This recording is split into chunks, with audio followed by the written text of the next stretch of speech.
Alrighty.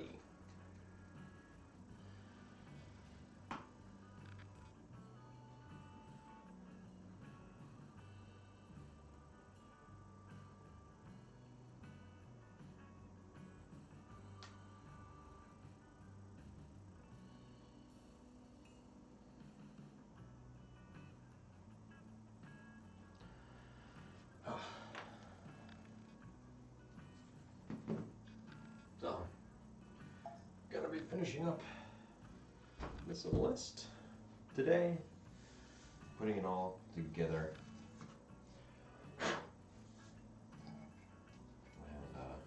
yeah, been looking forward to this for a very long time. The oil has nicely cured and looks fantastic. Look at that sheen on there. It's great. All right. Guess we should start with putting the nut in place. That would be a good place to start.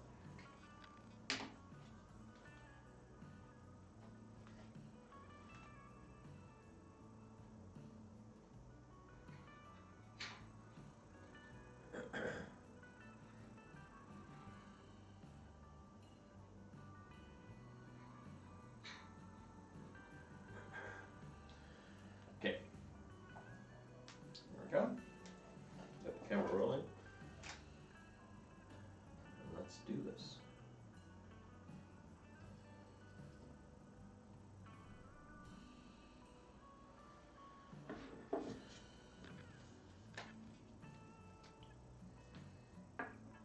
Single drop of super glue will do the trick very nicely.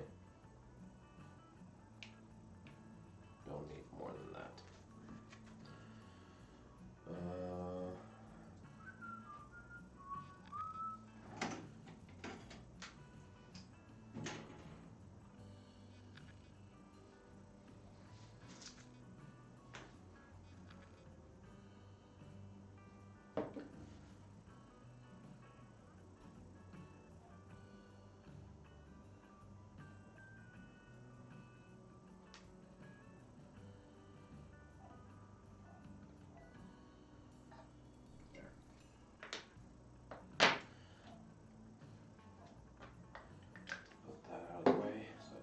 Glue all over the place.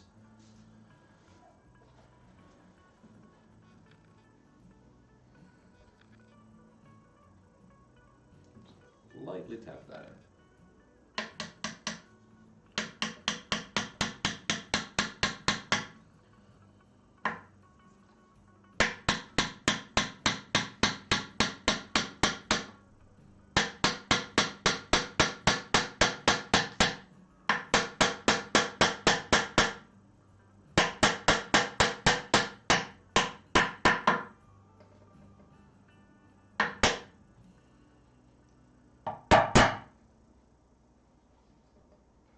Perfect.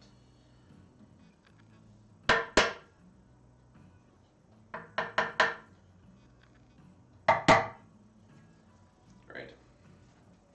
Let's make a social post while I'm at it.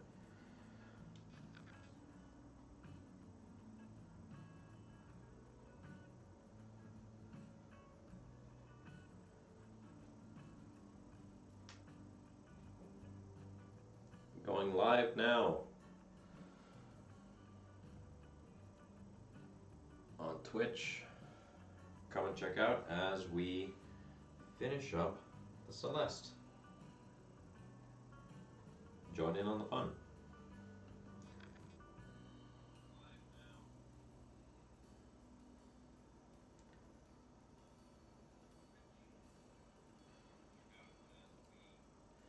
Why am I this awkward? And on, you know,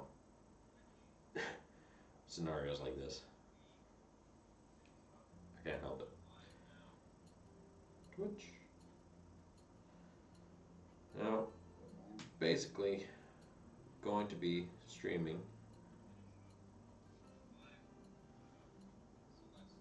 up until I get this thing finished.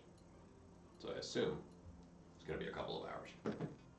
Plenty of time to join it. Yeah, so I think that now would probably be a good time to do the shielding, because when I start putting in the electronics, I'll need to put the neck pickup, then the bridge pickup, stuff like that. So let's get that sorted. I do need to drill out the bridge ground and strap button pin. So I'll do that now as well.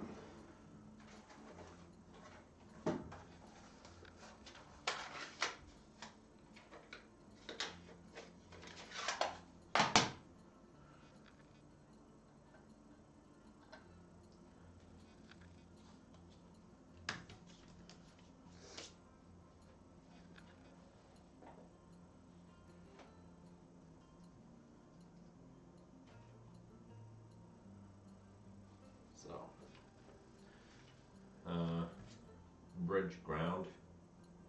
Well, the bridge is going to be there. I could drill it into the cavity straight, but I'm going to put it into the pickup cavity instead, just because it's a little easier.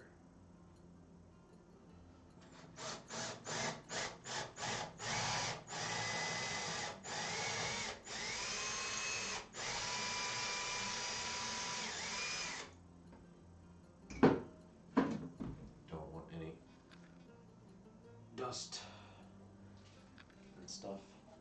My work surface now. Not at this point anymore.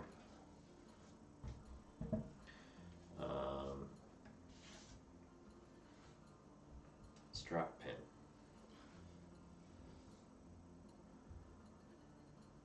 And it's going to be about there. So, need my brad awl, and I need this. So it's going to be here.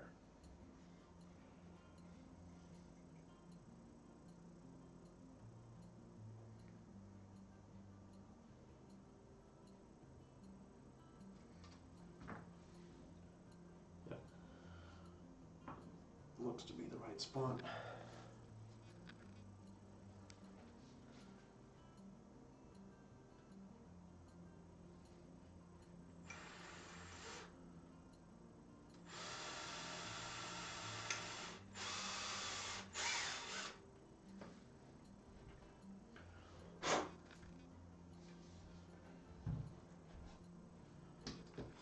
While I have the drill out,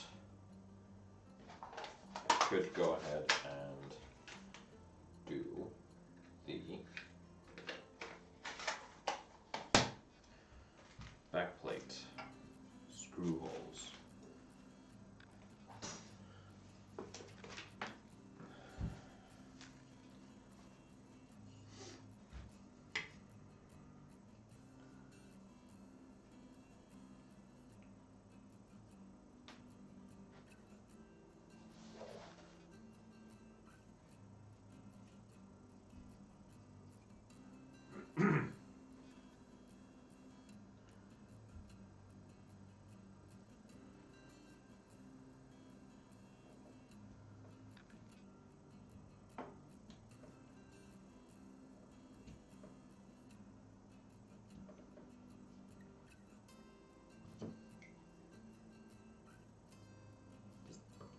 Does it not fit? No, not even close.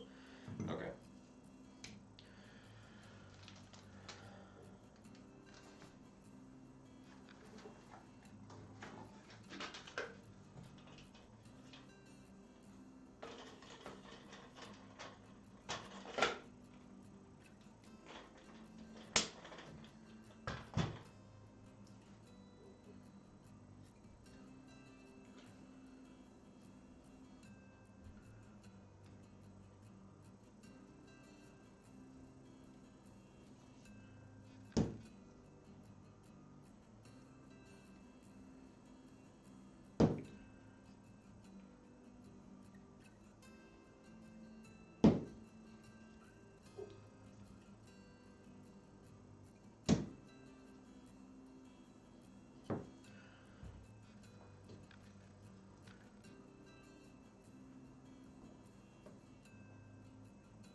holes transfer over.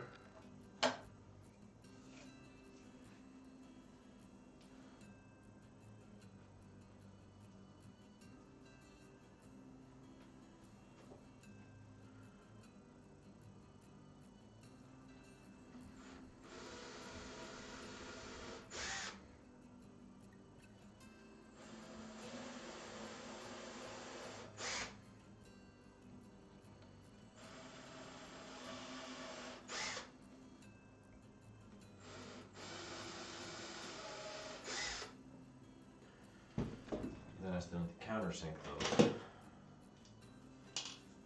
so that the screws sit in nicely.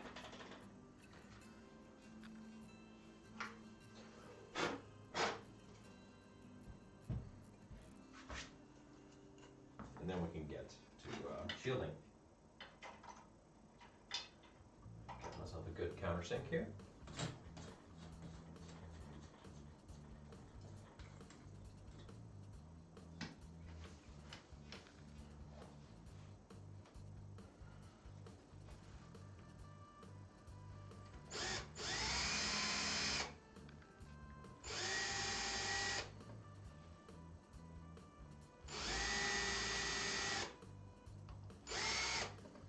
The thing that really sucks is I didn't find any gold screws for any of this. For the pickup surrounds on the neck pickup, or for the back plate. Sort of a shame, but I gotta work with what I got, really. Okay. That's all well and good. Let's get my aluminum tape, or aluminium tape, as it were. First though, I am gonna check how these pots are gonna sit in here, and whether I need to remove some material. Oh no, are they not fitting?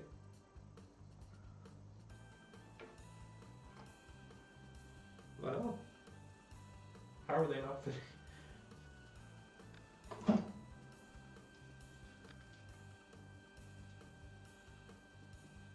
And these are 9.38, one of the holes.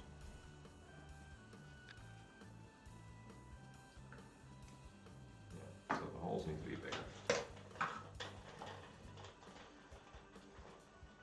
Shame having to do this sort of stuff at this point in the build, but oh man, I really hope that this doesn't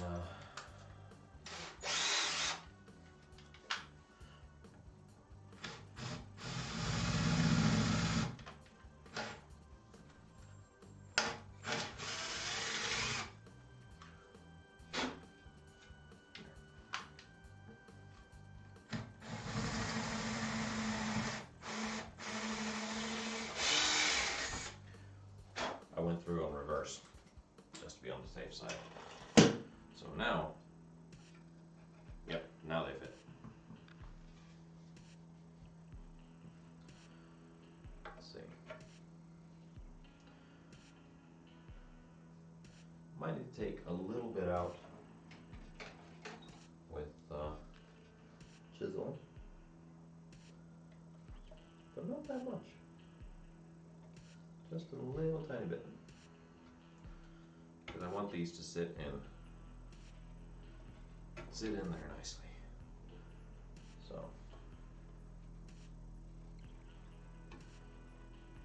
to that end, try and fit them in there as nicely as possible.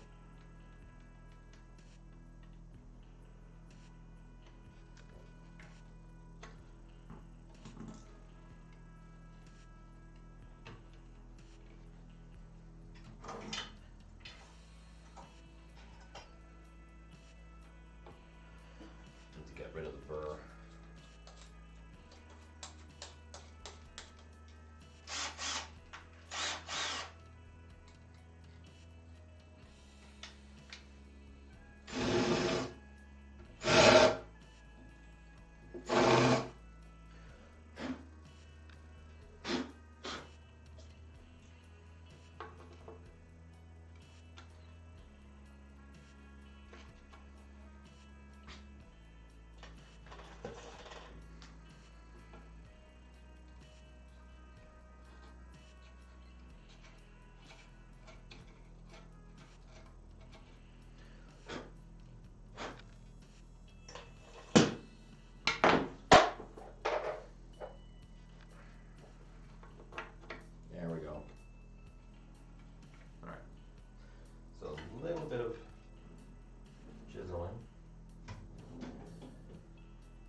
at any dents in the finish.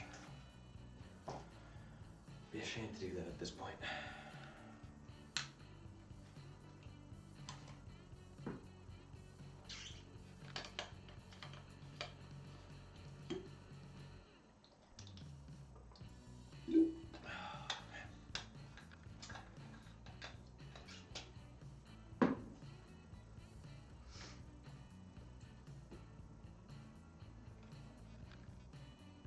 Yeah, the reason why I'm doing the stream today is just because I have had zero time to get a video edited for today, and I need to get this guitar done today, so I thought it might be nice to just stream as I work.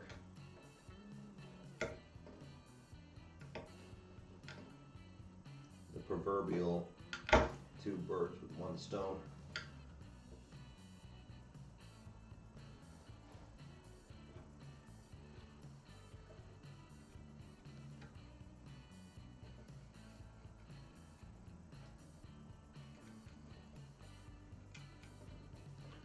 Also something that this part is something I could have done at the workshop with sharper tools.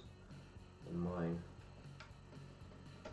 reminding me that I need to take my tools to be sharpened at the workshop.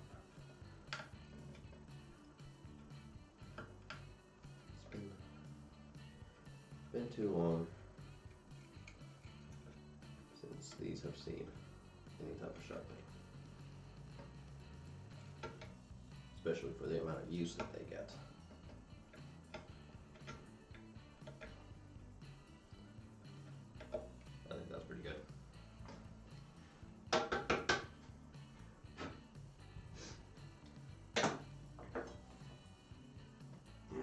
Onwards to shielding.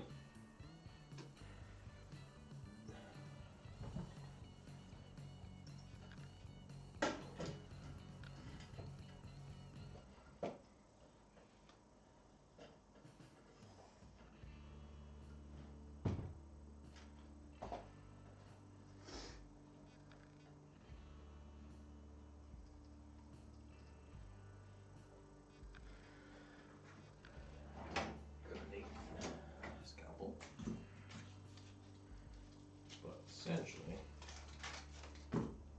just gotta start putting this stuff.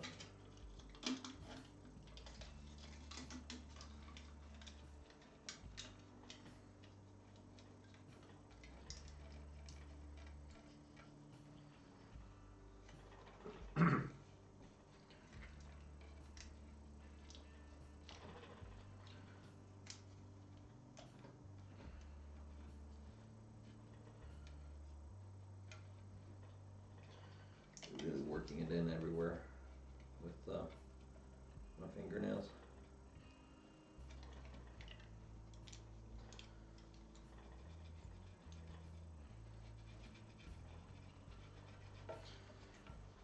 Because, well, not many are ever going to look inside the control cavity.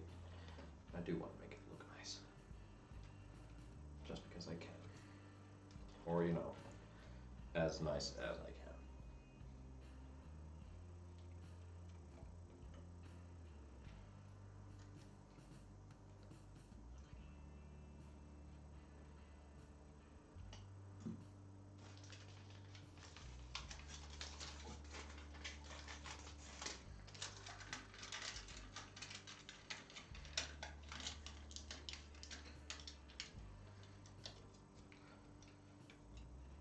I do need to look into making my own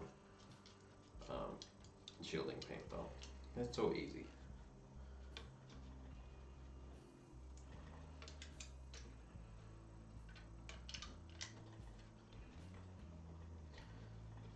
It's a hell of a lot easier to apply than having to faff about with tape.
This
is a nice way to spend a Sunday.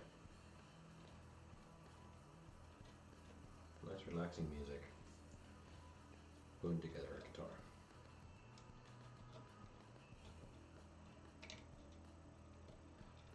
There are much worse ways to spend a day.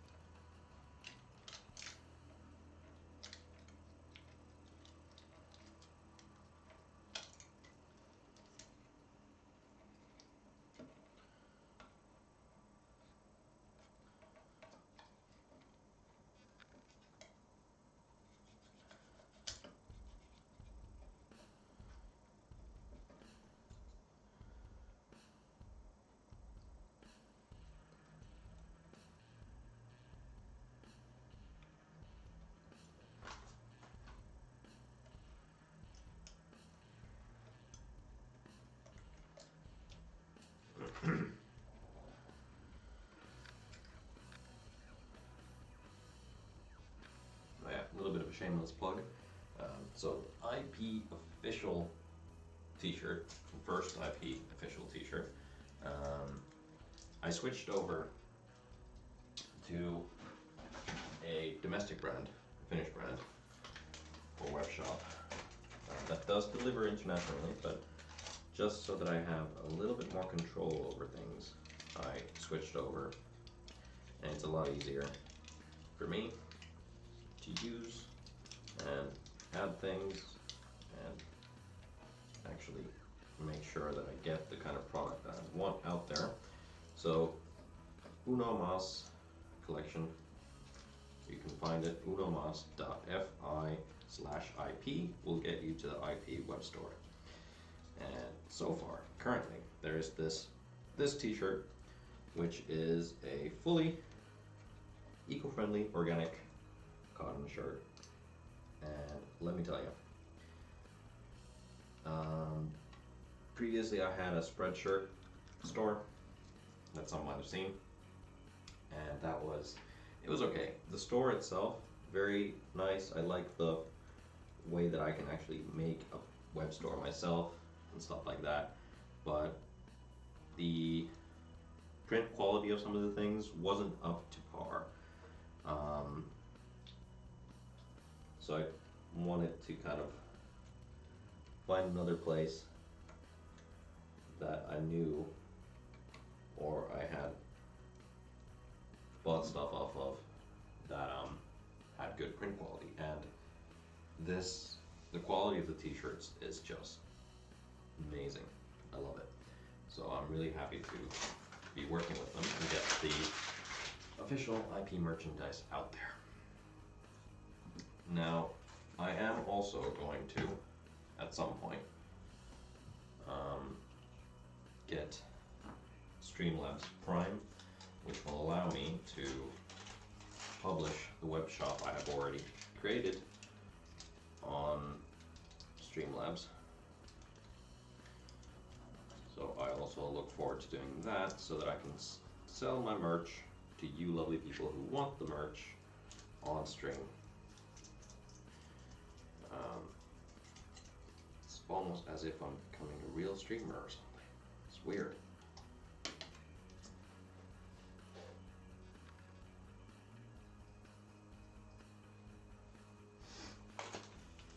Yeah.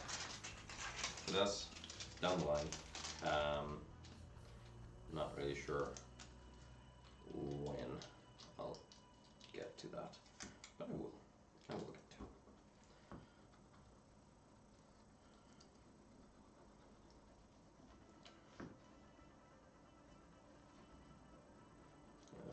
Back plate also done up. Then I'm gonna clean that up.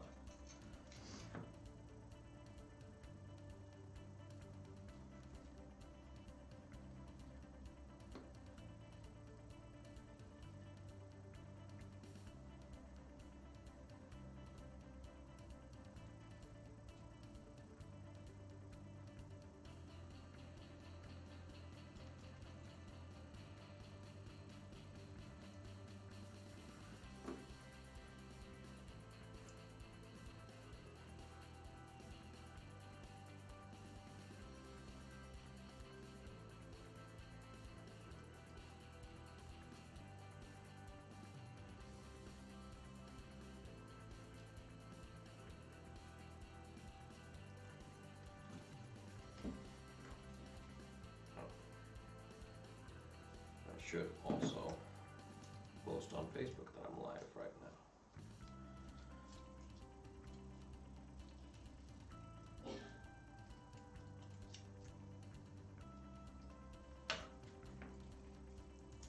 There. Got things shielded, and now it's time to start passing through all the wires. Backplate can go over there. That's going to be the last thing that we do.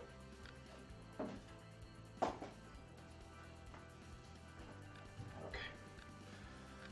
Let's make a quick social post before I start doing more.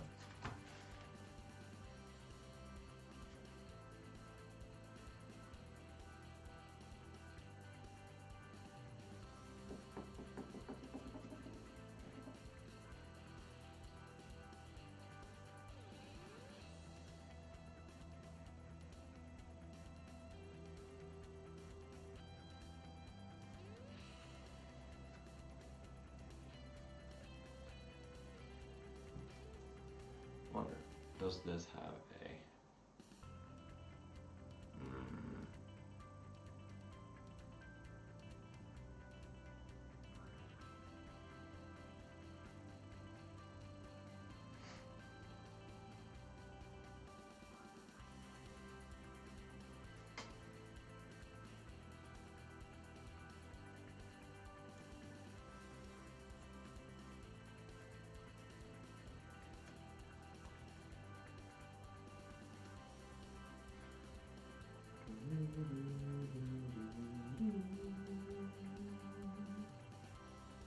there, sure.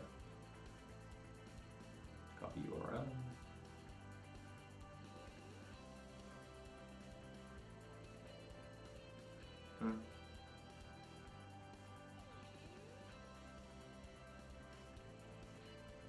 Okay.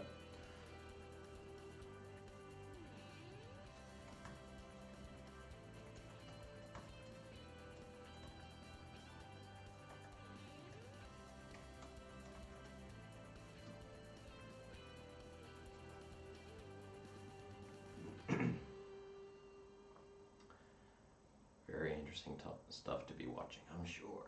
But we're getting to the good part now. We are getting to the good part. And,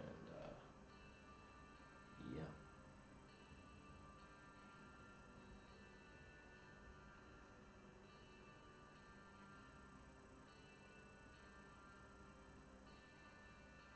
All right.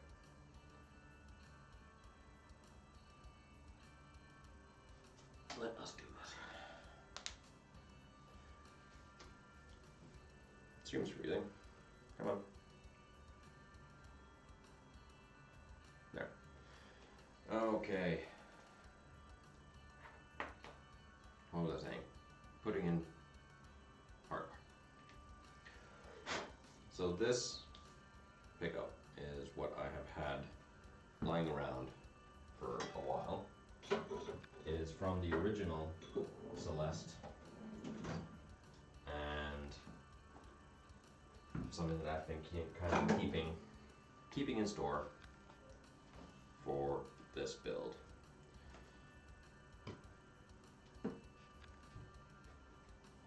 A Seymour Duncan's P-rail with a triple shot ring.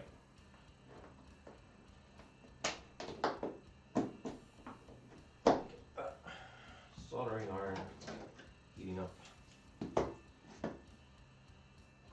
Helping hands.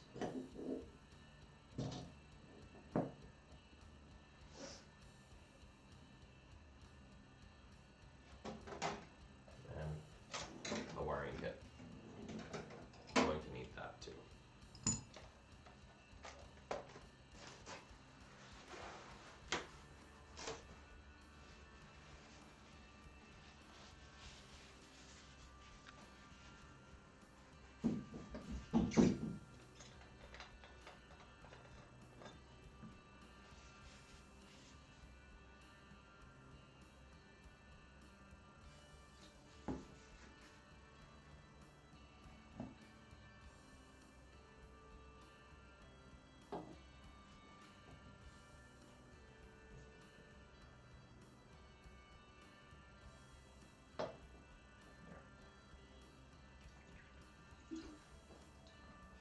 Now I do need to pull out some wiring diagrams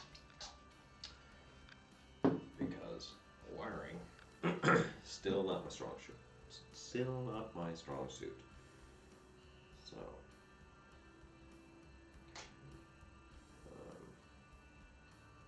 here.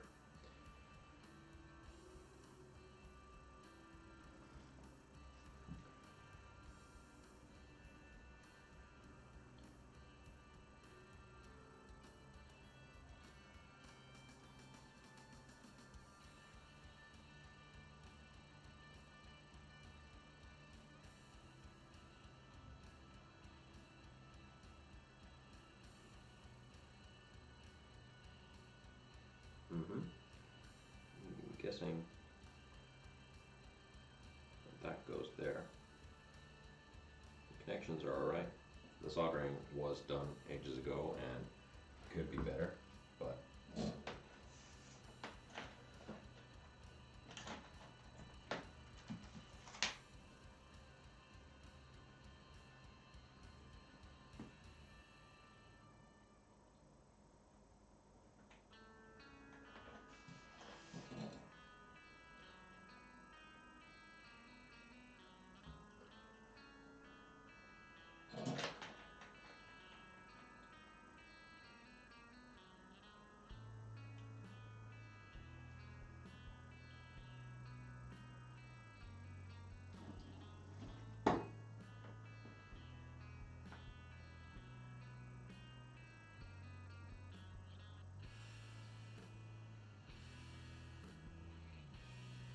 there. Got the piece out of the wire as it wasn't before. There, that was a good connection. Alright. Quite a bit of wiring. Might need to cut that down if it doesn't sit properly in the cavity. But we'll see. Come on. There we go.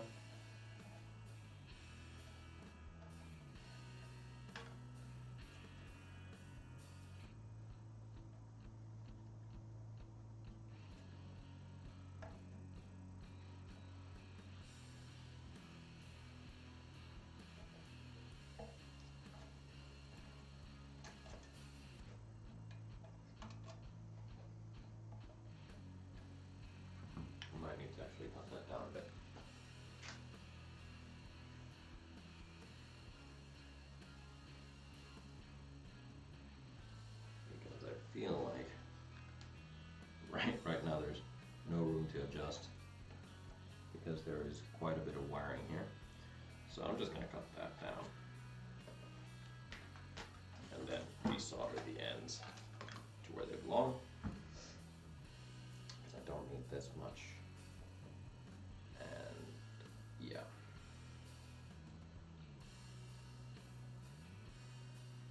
That will be more than enough.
So this pickup I've had lying around for about, let's see,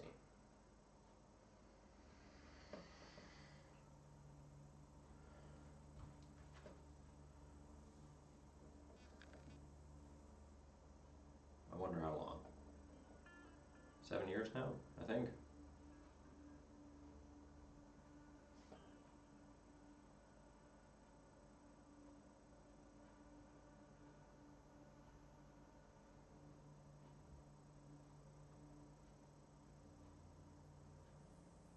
Seymour, Duncan, triple shot firing.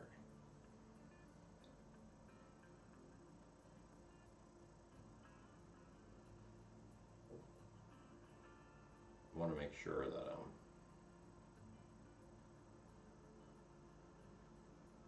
green and bear go together. Yes, they do. All right. Now it's time to pre-solder everything.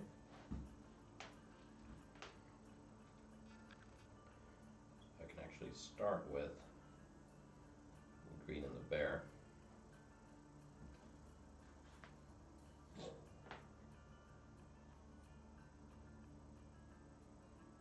There.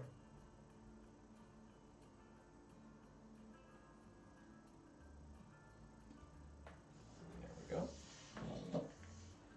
So, first one to go in is the red.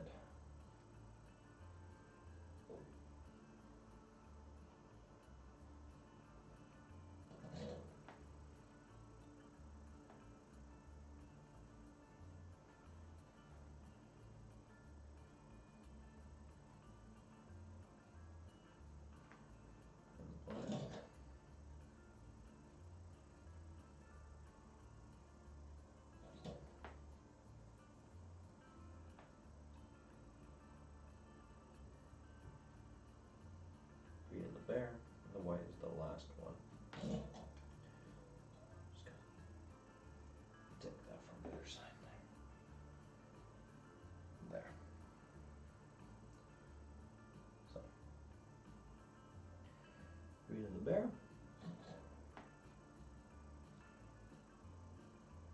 So, grounding. There. And the white. There.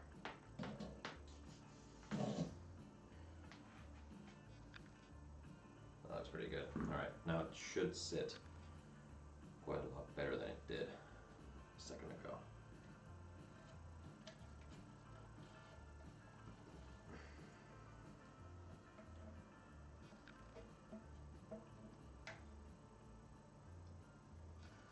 There we go.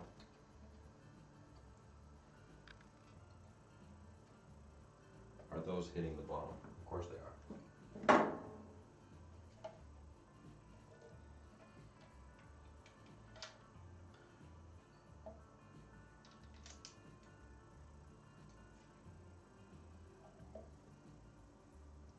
Five. Yep, they are. All right, so I need to make a little bit of room for the screws to sit in.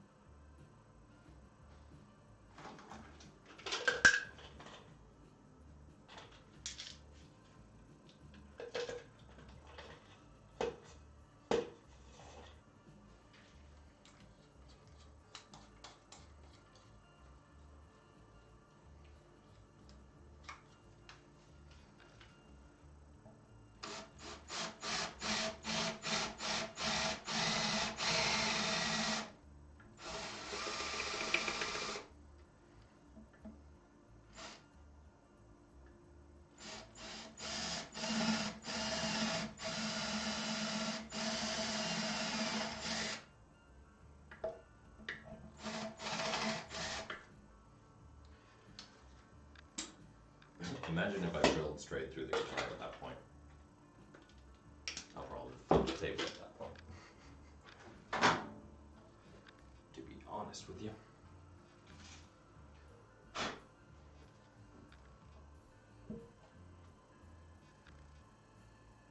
Now it should sit a little better.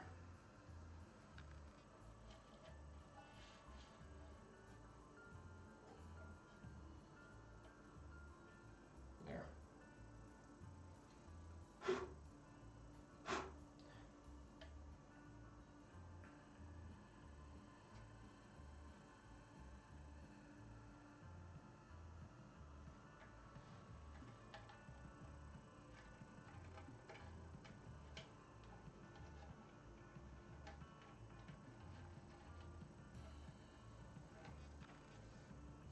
Oh no, it's going it's going into the cavity there. Okay. Need to be careful about that. There. Because of course it's hollow here, so it just started following that path. There. Great. Then our bridge.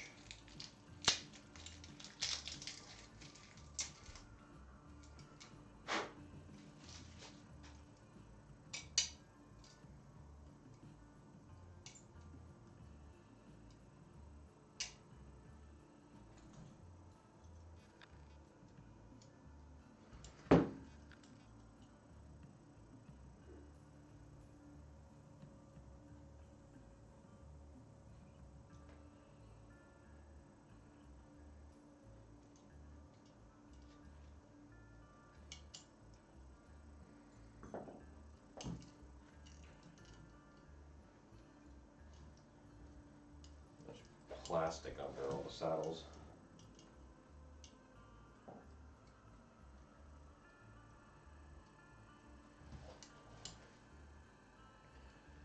So naturally I want to get rid of all that.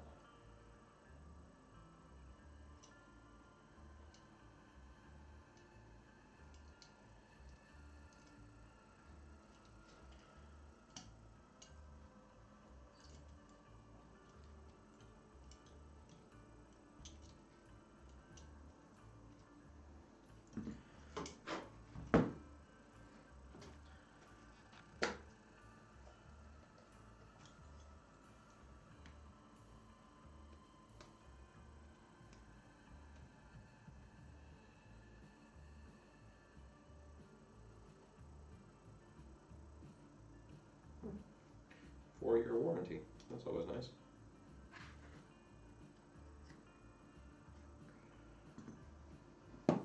So, this is the Seymour Duncan Vintage Stack Bridge Pickup.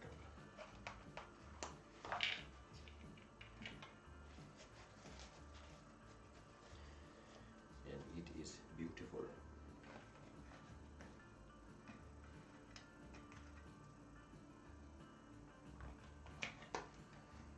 Because it's a stack pickup, also means that it works pretty much like a humbucker and has 4 core wiring, so it technically could be split. Not going to, but it technically could. At least that's what I'm gathering.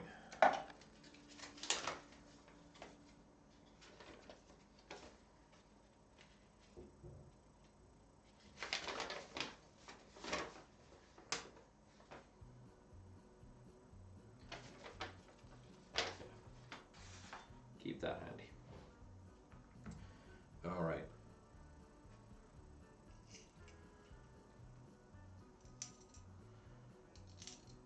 These in.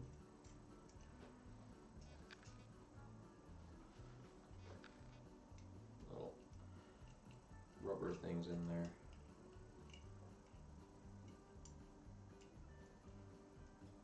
That work springs, essentially.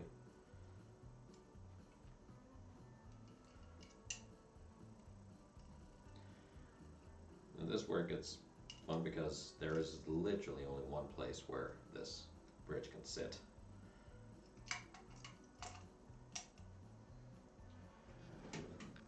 There was a moment where I was kind of worried that this pickup wasn't going to fit in this bridge because the bridge is of cheaper make, but it looks to be just fine.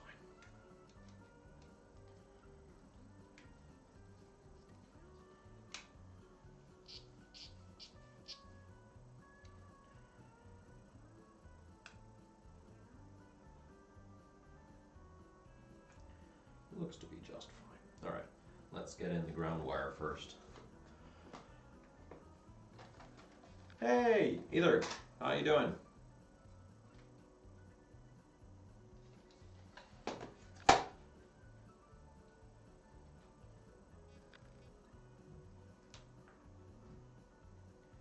Welcome to the show. I get some better ground wire than that. This is good. Use that.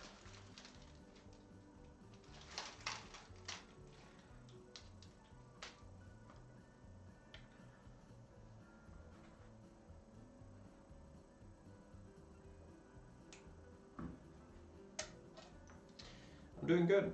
I'm just happy to finally be at this stage of the build and putting things together. It is a long time coming.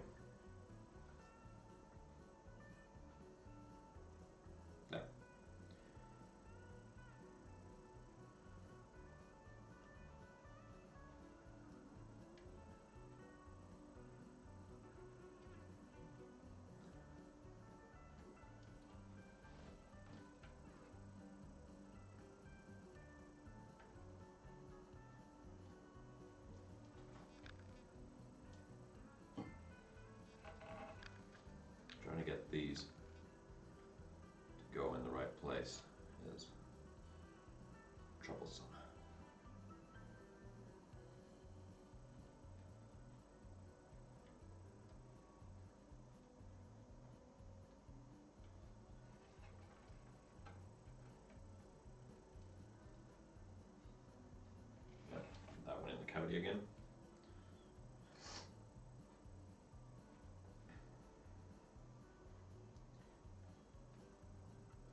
good to hear. How is Celeste 2.0 coming along?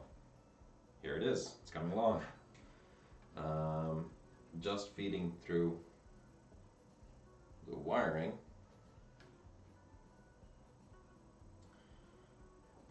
And soon we'll actually get to, well, wiring. All right.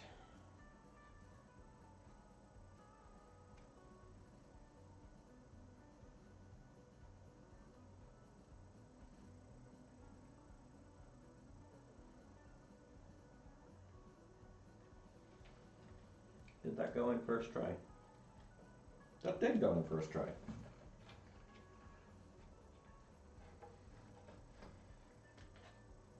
Awesome beans. There's a little bit of room to adjust. So I'm going to do that once I get the strings on. So to hold those in place for the time being, a little bit of masking tape.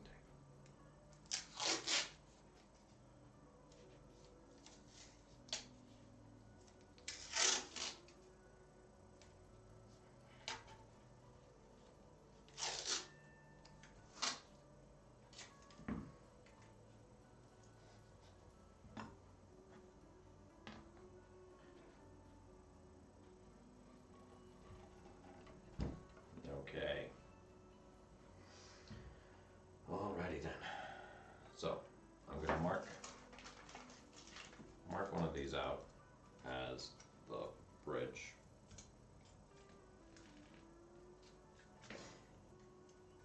So I don't get confused with what's what.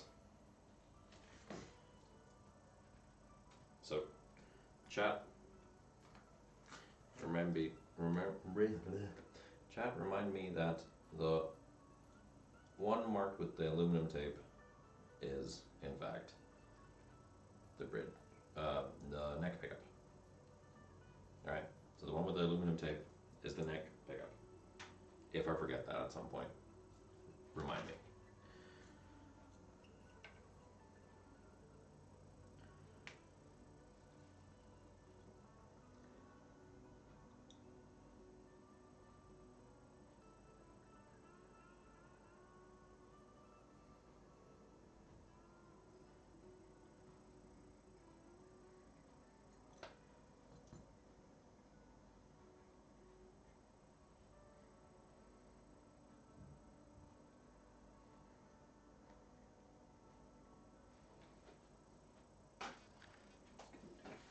One quick thing.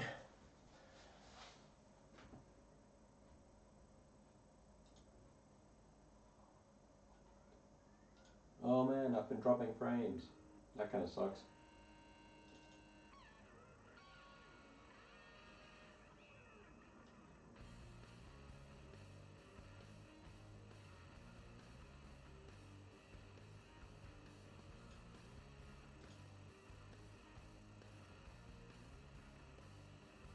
Alright. Now, frequent viewers of the stream might notice that my tracking is working now. So you can actually see my follower count. And I made this chat window now so that you can better see the chat. Little increments making this stream a little better, little increments at a time. Okay, so let's pre-solder everything and then start looking at how we need to wire this up. So as with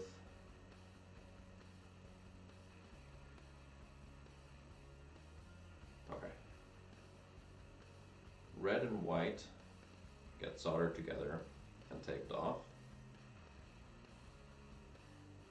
Green and bare are the ground, so those get sorted. Then the black is the one that goes to the switch, as per usual.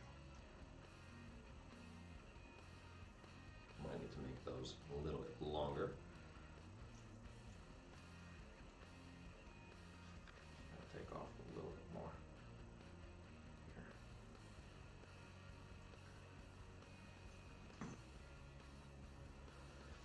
here. Yesterday, a friend of mine came by work on his guitar build. It's kind of botched, sadly.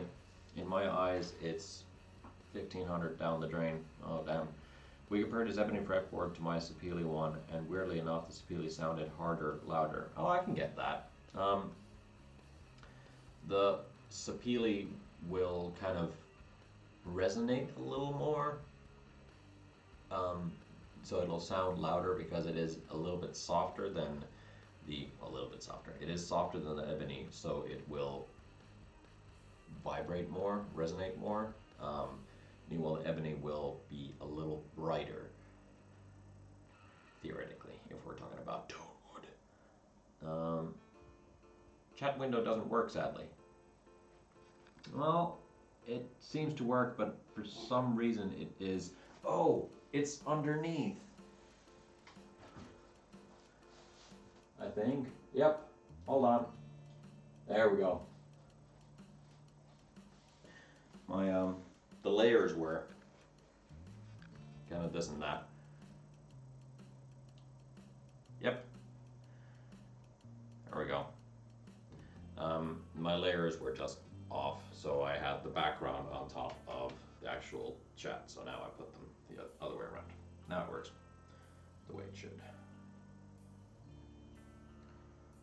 Alright, then I'm going to do the same with the neck pickup.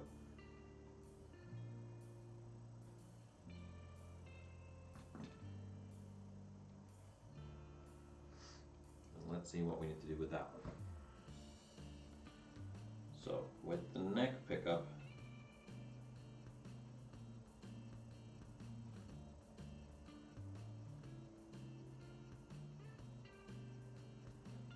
we have black, white, and ground.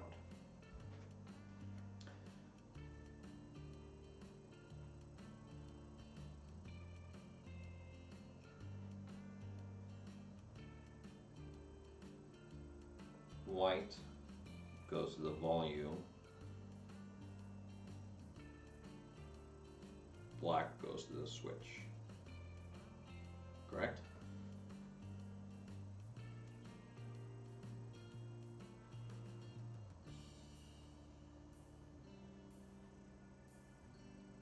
I need more. See more Duncan wiring things.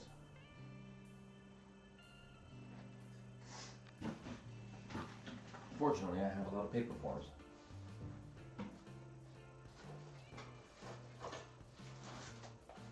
There we go. My wiring cheat sheets.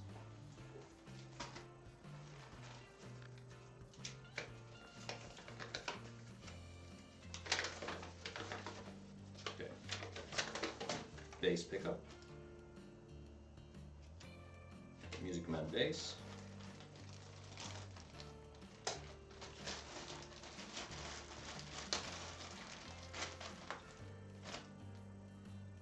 Passive bass,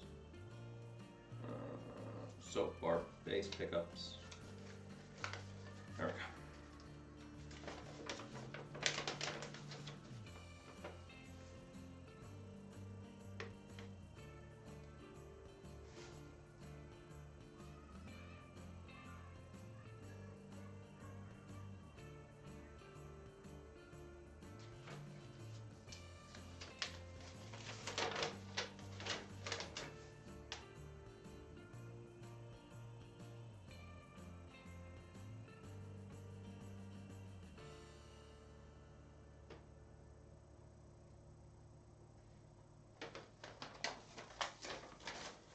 Not getting what I want out of these. What's this?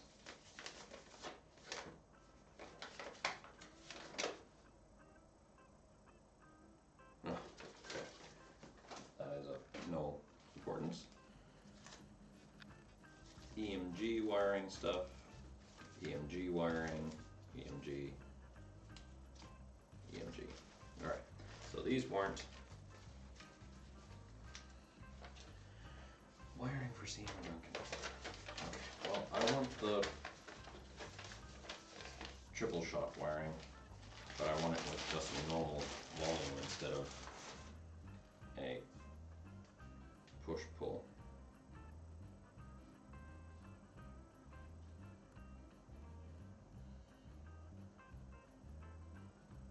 Triple shot.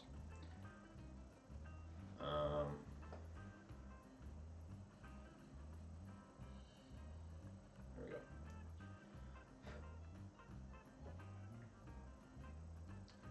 There, this is what I wanted.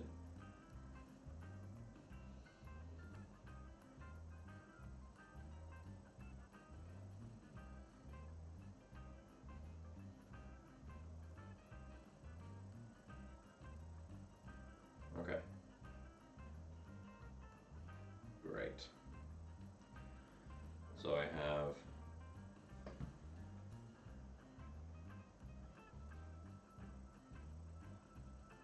the black and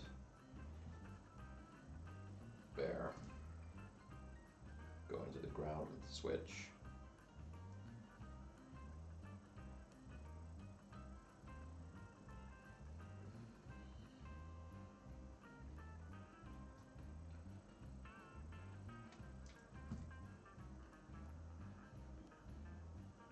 But yes, his guitar build is quite sad. He used a lot of expensive woods, and well, he might end up with a guitar that doesn't even play well at all. Yeah, that happens a lot of the time. I mean, I have made guitars like that where I've spent a lot of money, time, effort, blood, sweat, tears, and in the end it just didn't really function all that well. But it is a way of learning, and it is unfortunate. But from that point, you can try and figure out whether you want to take steps back or you want to just try and make it work by customizing somehow. I remember one telly type guitar that we made, just monolith. The neck angle was wrong, so in order to fix that, we actually built a telly bridge out of steel, and we lifted, or we put a little plate underneath the saddles so that the saddles lifted up a little bit. It was a neck through guitar, so there wasn't really too much that could be done to get that neck angle correct. But yeah.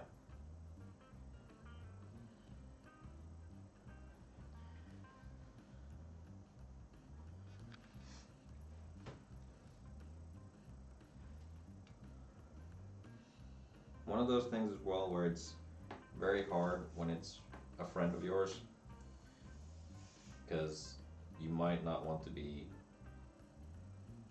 that critical of it, so you just need to kind of, without being too harsh about it, let him know what the things are that won't necessarily work, so he can look into fixing it or learning from it to make it better the next time around.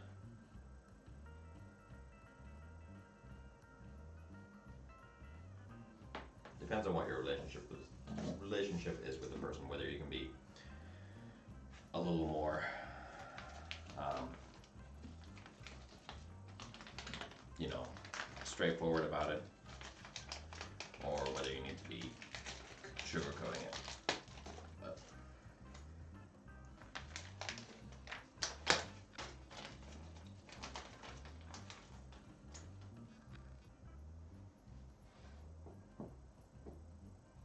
okay, so I'm going to create a wiring loom that I'm going to install.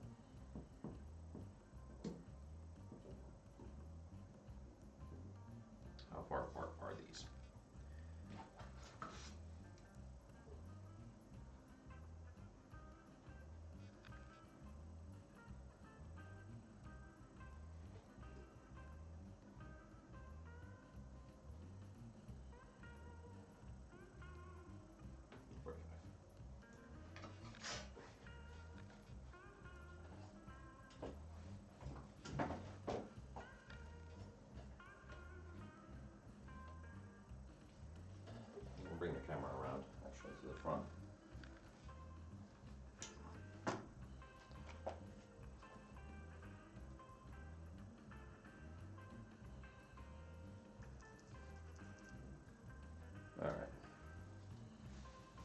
this way, I'll be able to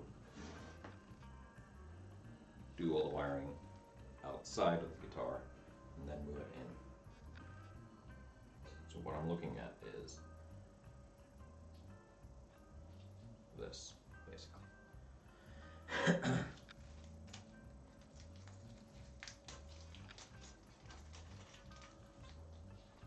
Cap. Then I'm gonna need some black.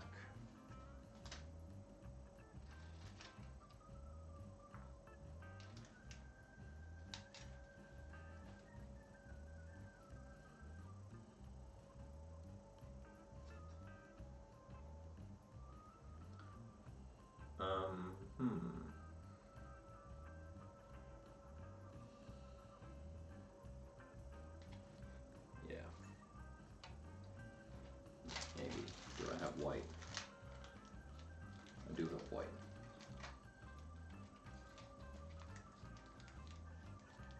I might instead want to do that.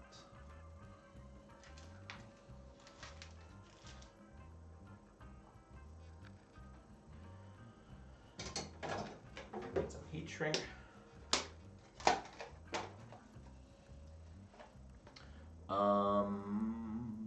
Yesterday I also realized that radius sanding sucks. I used G&W radius sanding block with 80 grit paper and radius gauge to check it, but didn't come out good like it should. What kind of issues were you running into? Usually I don't go 80 for getting the rough radius in. The smallest grit that I do when I'm putting in a radius is 120 because 80 is really, really rough, and trying to get rid of all those scratches off of a fretboard is going to be a royal nightmare. So I would suggest only starting at 120. It is a pain. It does take a while, but it'll be much easier than going 80 and then from there on out. Okay, these need to be.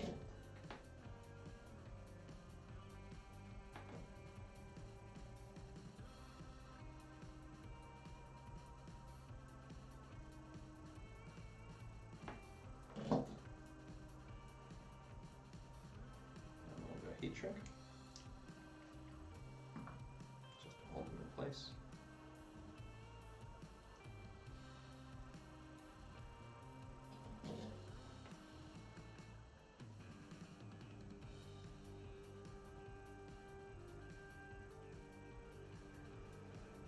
Yeah, there is so much more to this story, more than I can tell on here. Yeah, I get it. But, yeah. Unfortunate.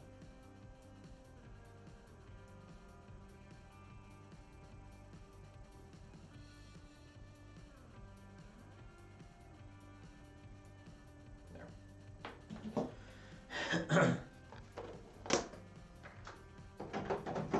Okay, so wiring looms, huh? What are we looking at? We're looking at that going to ground. So let's make some ground points.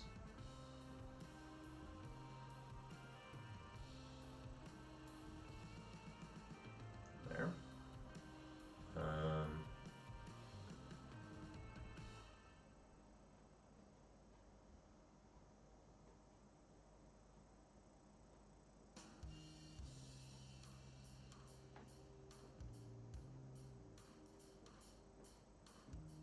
I like to have separate ground points for a lot of things so that I can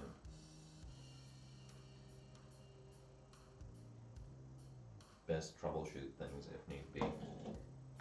Because if you just have everything in one big clump, then more often than not, when you're trying to figure out an issue, it's going to be a little bit difficult.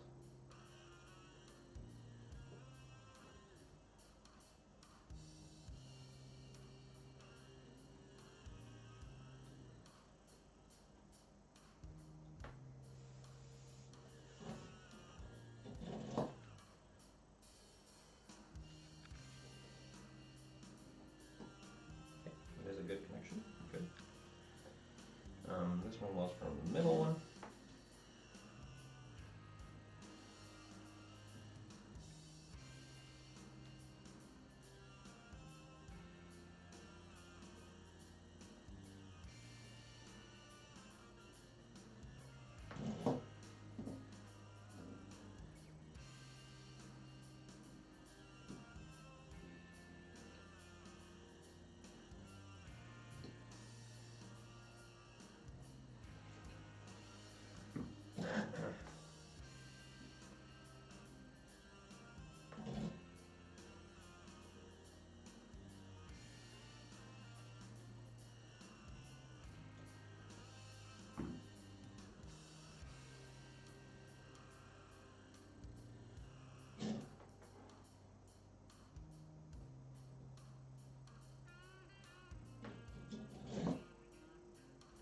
Cap in place.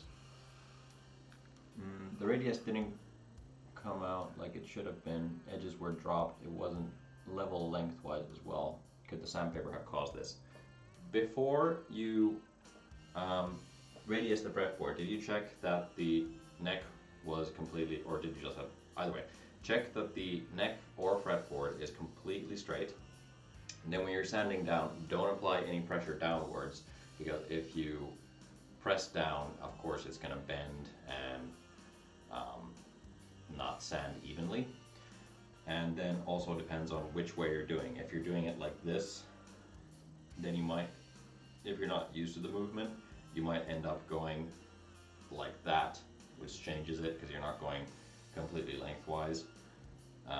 So basically sanding this way around will give you, like straight ahead, will give you a much better chance of getting it completely straight and flat.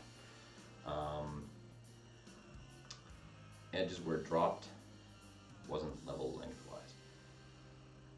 So the edges dropped out more. Well, basically that will happen, because if you're sanding down to a radius, the edges are going to be the thing that go out the first. So basically what you're trying to do is you're trying to get to the point where you're starting to take away material from the middle of the fretboard. Up until that point, you're just going to be sanding down the edge and slowly bringing it to the middle.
I did sand in line with the neck though.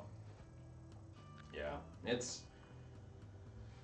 it can be a fussy thing, and all you can really do is just take it slow and keep checking in increments that you're taking away material evenly.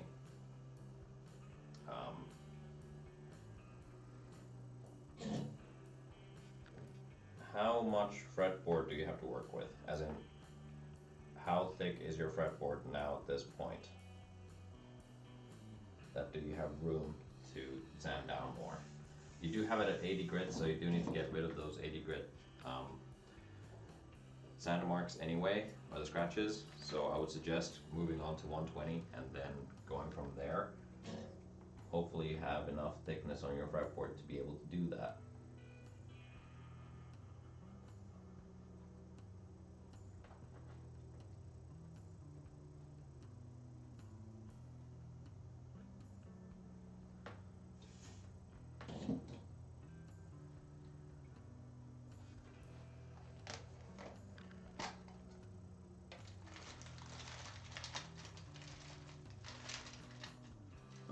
Are you serious? I don't have any more white.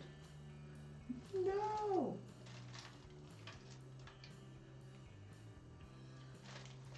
That's a shame. Maybe I should have done it in yellow or orange. Damn.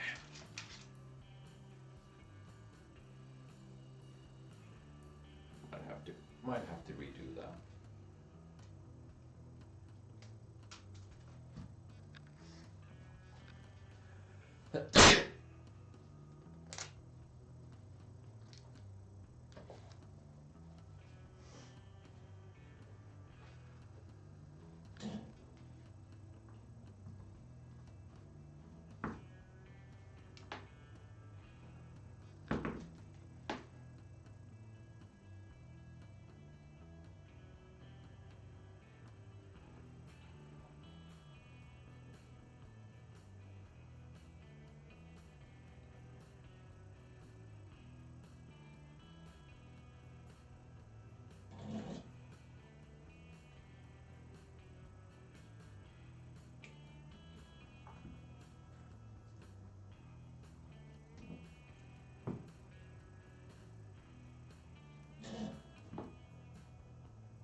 A little unorthodox coloring here, but I need that color code to be the same throughout. So if I change out the colors halfway through, it's going to be a bit annoying. Not sure. He had it 8 mil thick. This was something I was afraid of happening. I haven't tried it before, so it was the first time on his. Luckily, he accepted the chance of it not coming out good. Oh, quite a bummer. Yep, that is quite a bummer. What thickness is it now? Should probably check that, because you can still get away with it.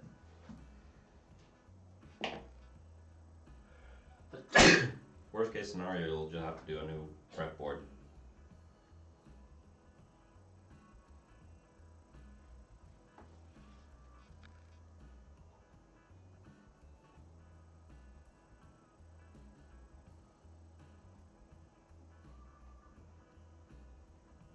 But I'm pretty sure that you can get it worked out. But yeah, just 80 grit was probably a little too rough for that particular process.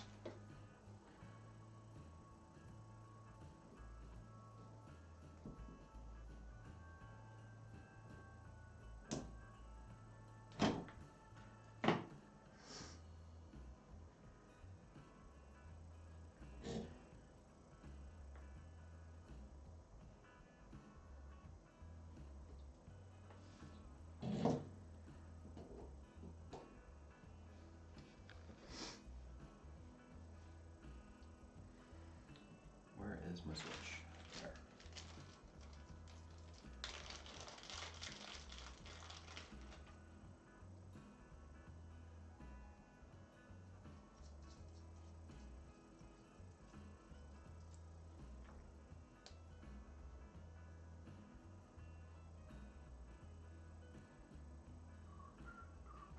There.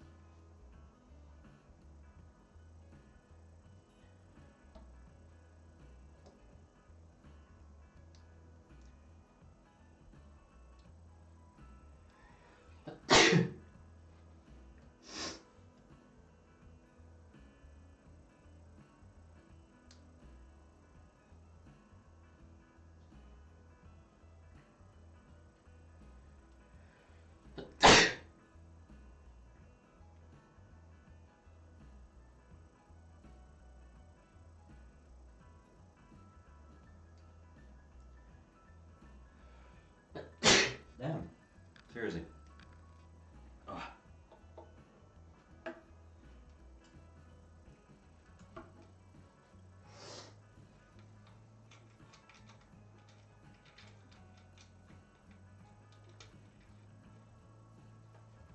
the soldering fumes are kind of getting to me.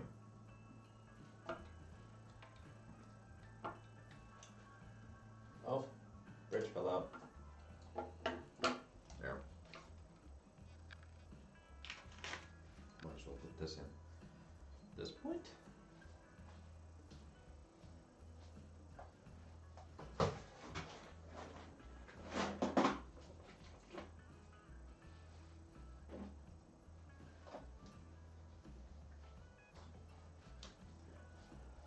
Excuse me, I need to blow my nose.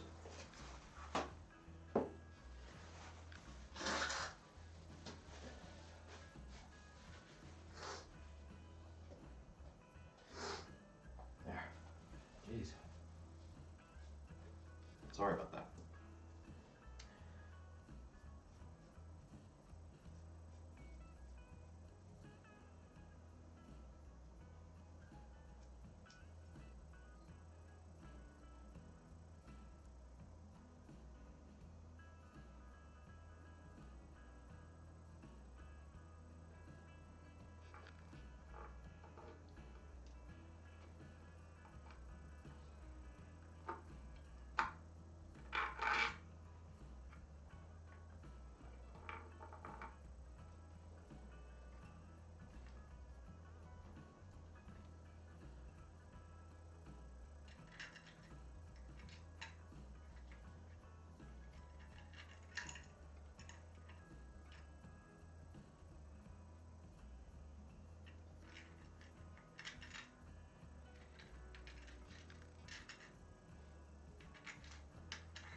Barrel jack getting installed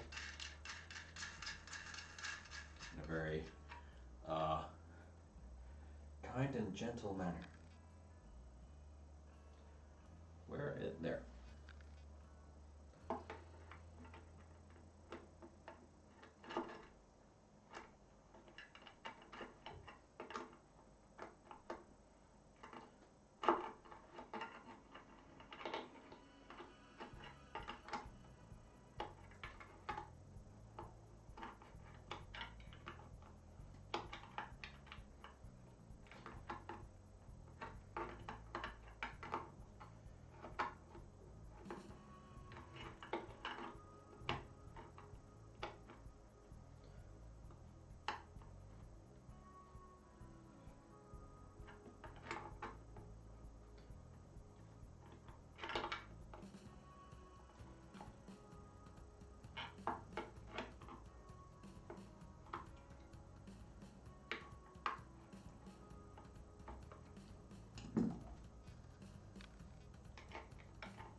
That ain't going nowhere.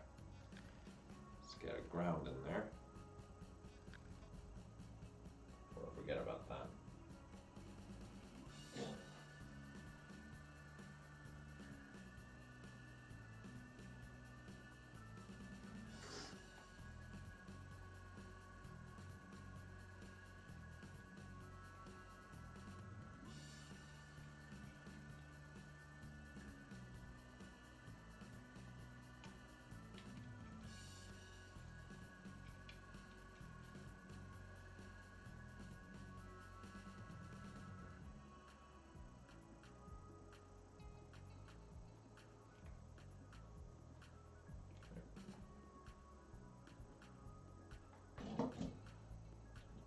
Unclamp these. Get them in place. I am gonna move all this stuff out of the way for the time being. What is that? Sorry, really, about Stop being so sniffly. I have no idea how much it is now. Such a bummer. I definitely learned my lesson. Don't say yes too quick. Yeah. There's always a lesson to be learned. Unfortunately, some of them have to be learned the hard way, but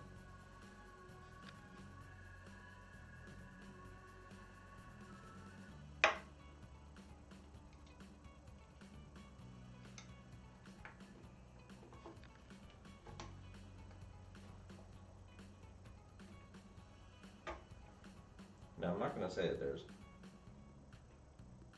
little room here, but there's somewhat little room here. I should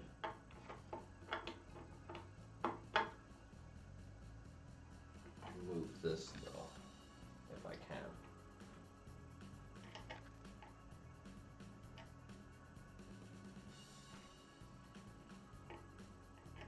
Because, okay.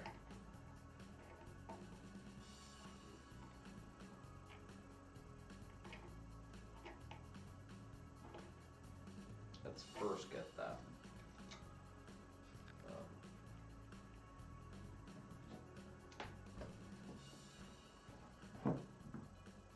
Using this as a cheat sheet now.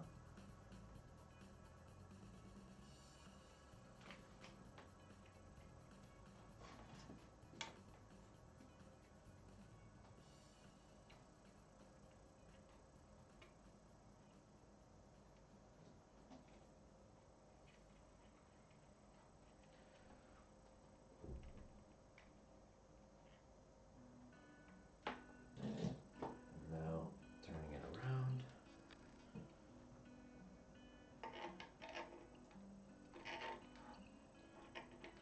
So that pot gets a little bit extra room.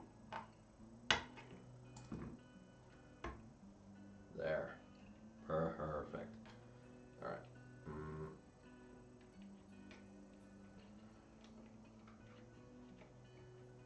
I'm not a fan of how the ground is situated, so I'm gonna move that over a little bit.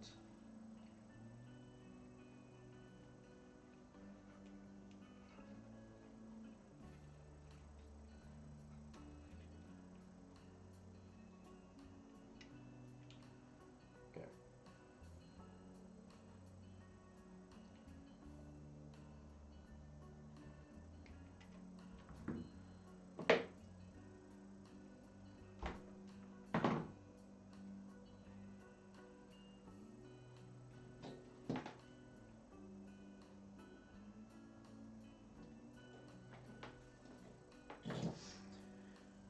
Where did I put my, yeah, there.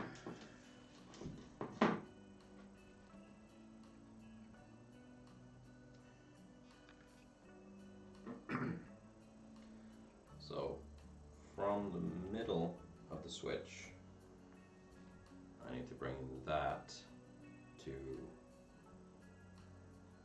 here.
Certainly not the prettiest wiring that I've done, but it does get the job quick.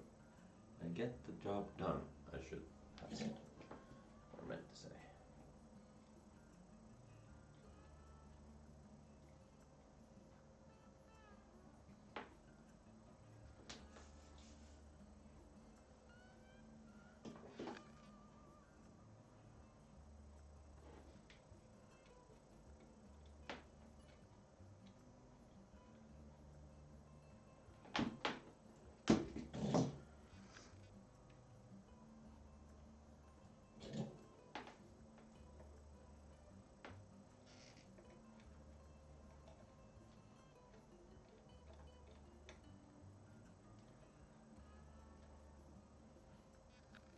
There. Now, let's first do some grounding. What I first, really first should have done is put in washers. Which I completely, might have, just ever so slightly, forgotten to do.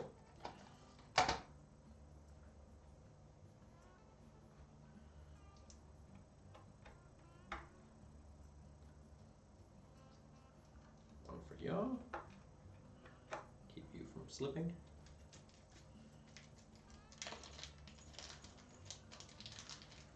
And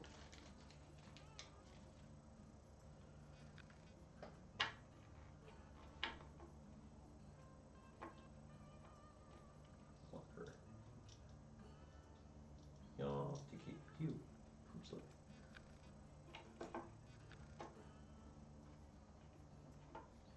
We could technically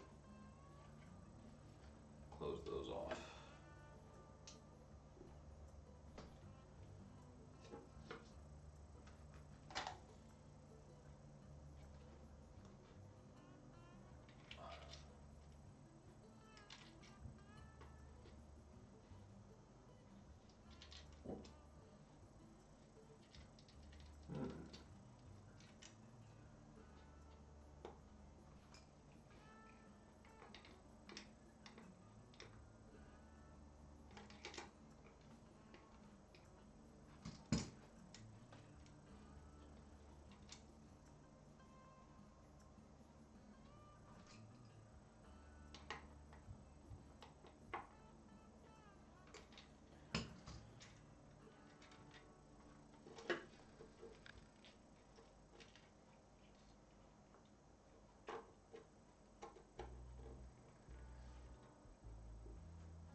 Turns out those washers were just getting in the way.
We're going to tighten those when we flip the guitar back around.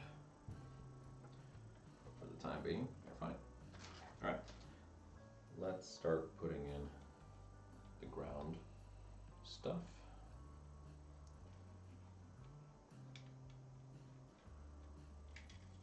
So first things first, put that back to block.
teaching to make sure that these don't touch each other too early on in the process. Might as well just a little bit of shrink here, so that they might end up going out of phase or something. That would be kind of bad.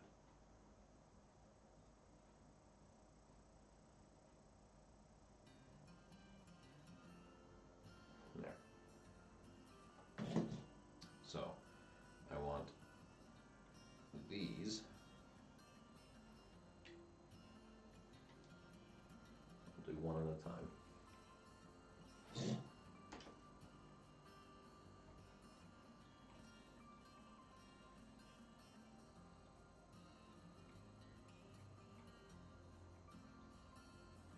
Come on.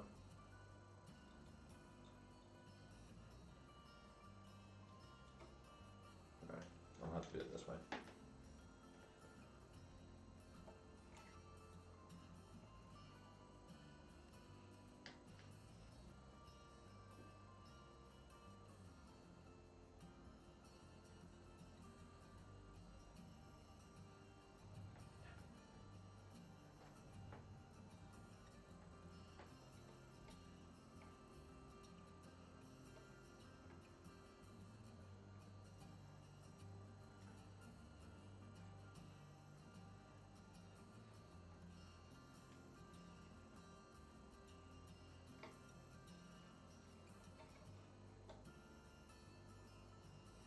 There.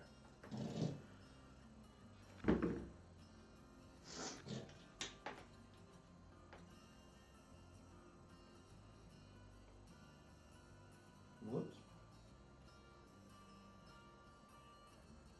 There.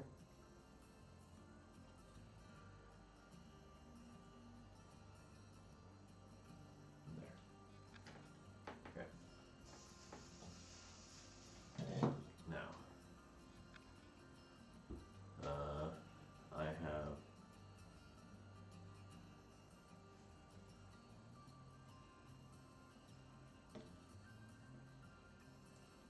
the neck pickup is going, that's this one.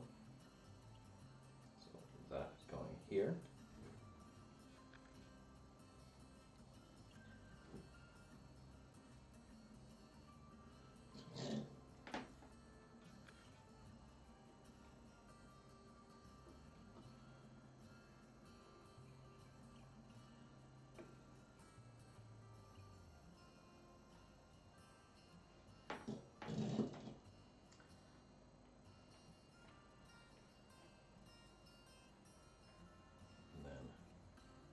Last but not least, the bridge pickup is going there.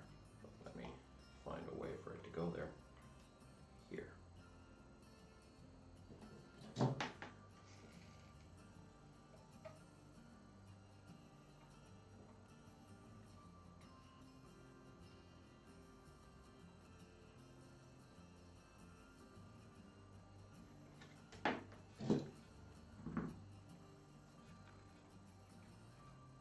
The very last thing to be put in place is the switch ground.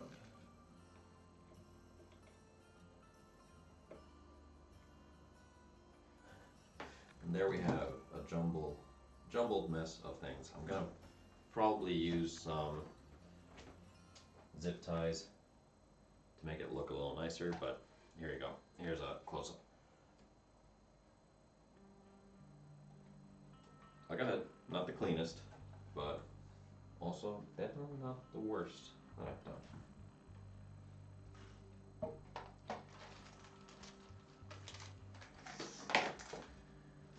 Now, this is where it gets interesting. No, I'm not going to test the electronics just yet.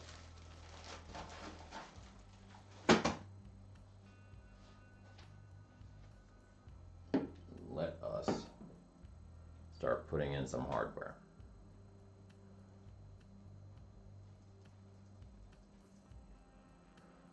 Yeah, so let's start putting in hardware. First things first, this are those very, very lovely Schaller locking tuners.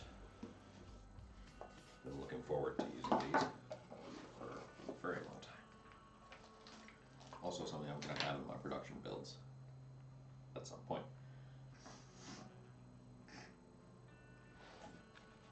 So we are once again a long way around. So let's flip that over and start putting these in.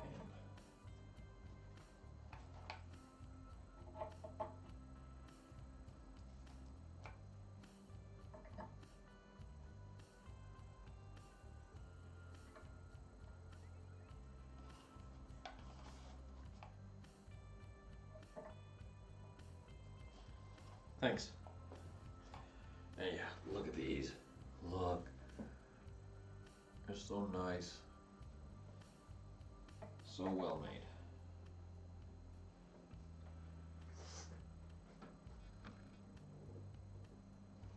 Unplug the soldering iron for now.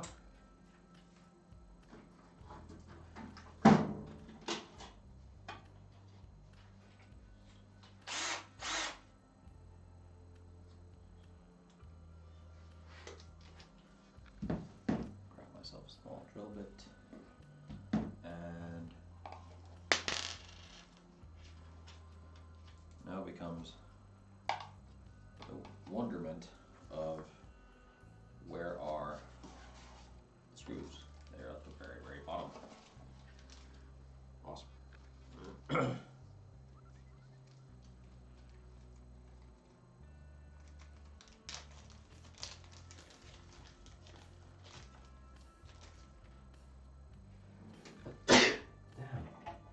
Seriously. Oh, spring is coming. Is it allergy season again?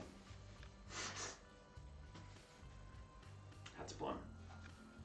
I'm gonna make sure that I'm recording. I am recording. Great. Yeah. All right. So, when I have these perpendicular to the neck,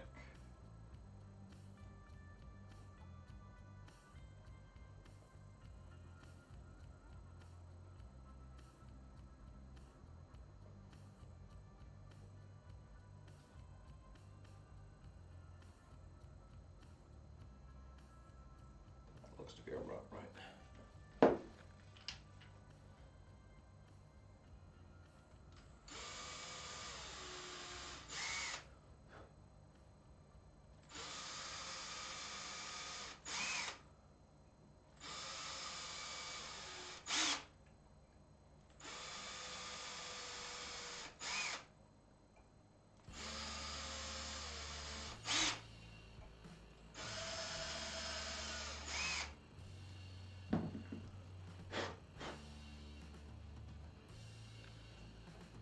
Use a little bit of candle wax to get these screws seated in.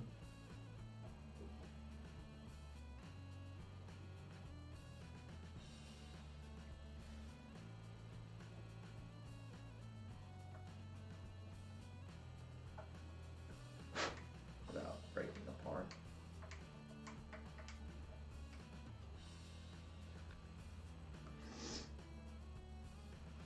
Just a little bit of candle wax. Yeah, so these tuners are Schaller locking tuners, the M6 series.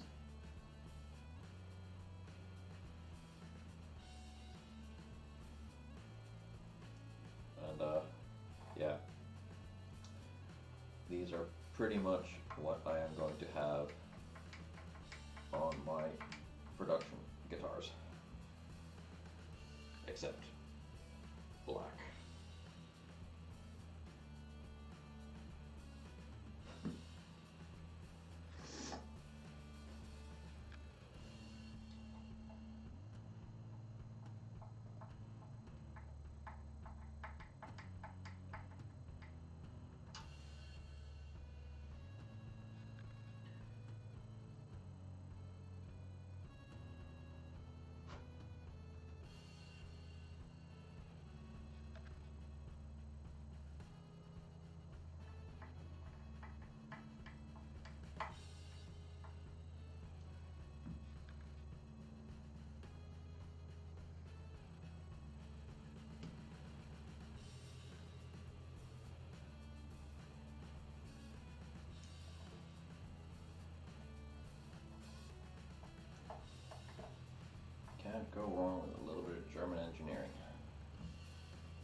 Nice. I'm using Boston ones for now, just cheapo ones. Next time I'll use the Goto open gear locking tuners.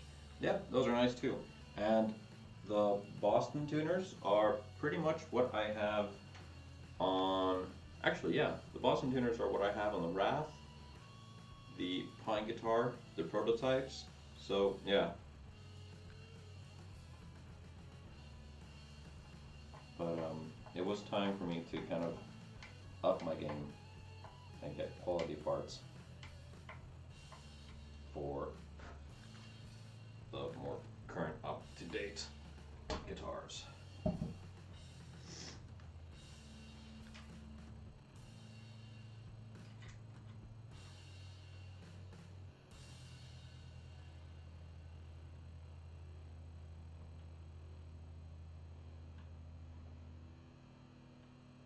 How much gold is too much gold?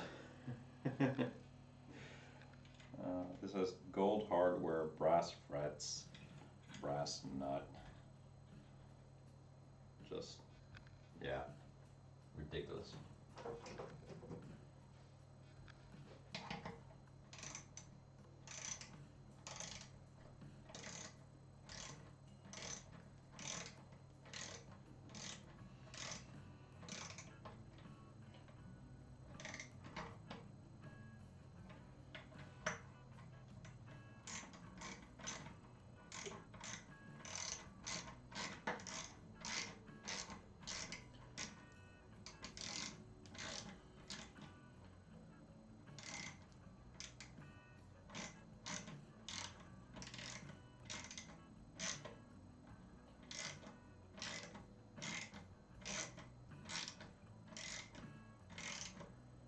Shell pink and gold. Oh yeah, that sounds nice.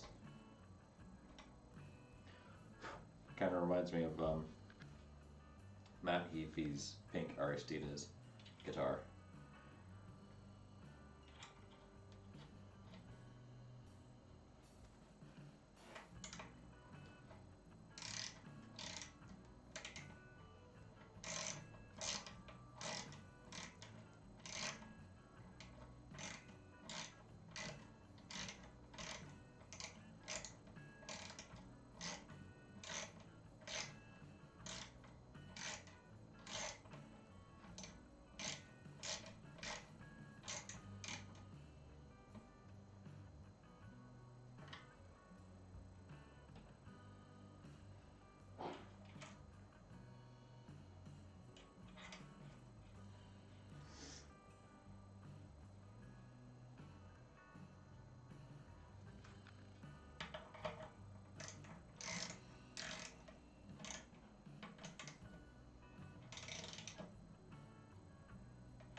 Getting there, slowly but surely.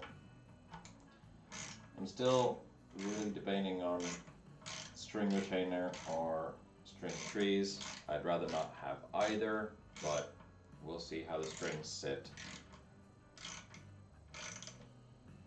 Oh yes, the color code for the shell pink is hard to find though. Yeah, I can imagine. It's a very, very distinct color that also looks a bit different in different lights, or lighting, I should say.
bridge placement correct. So in order to do that, a little bit of tape right there, right there, then pencil and straight edge.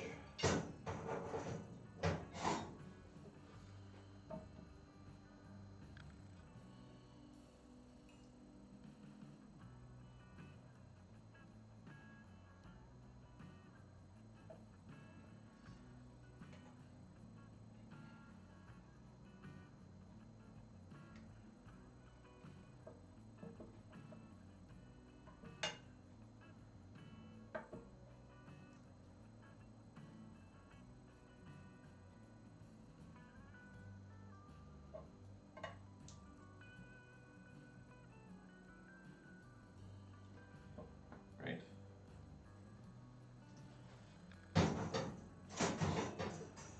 Let's find the center line.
Bridge screws are here.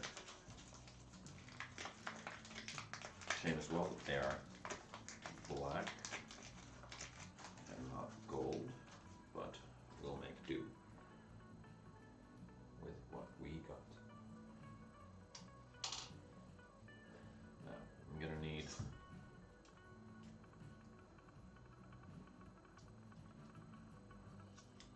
three mil screws. 3mm drill bits.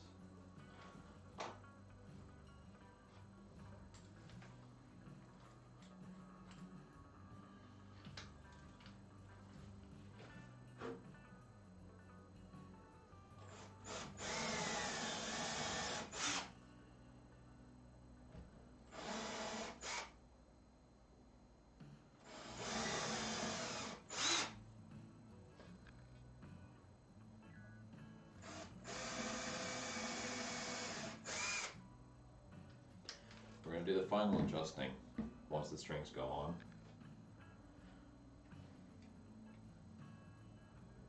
But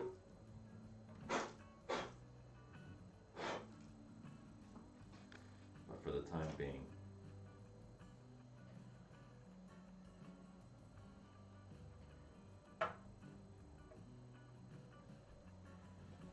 again, a little bit of candle wax just to ease the screws in.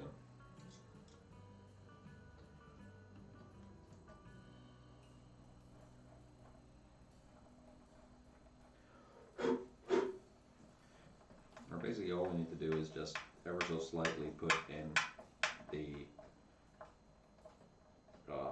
outermost strings.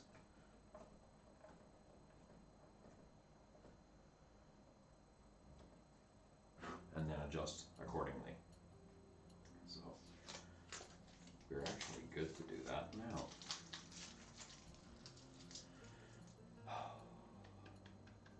exciting.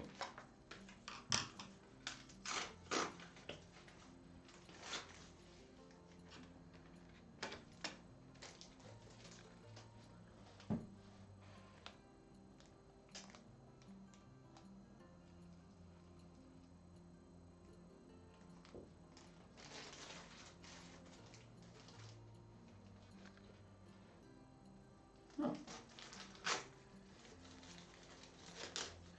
Put that into my clear circle code. All right, so first is silver.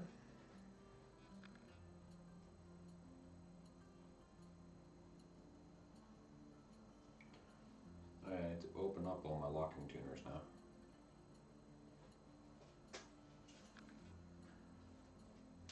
So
I'm not going to tension it up too much right now because I don't have all the bridge screws in place.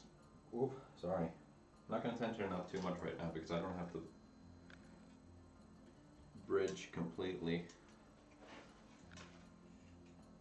down. But this is just to actually see that my alignment is correct.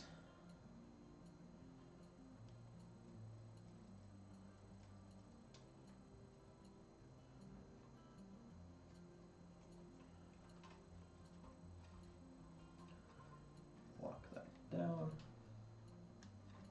There. Give a little bit of tension.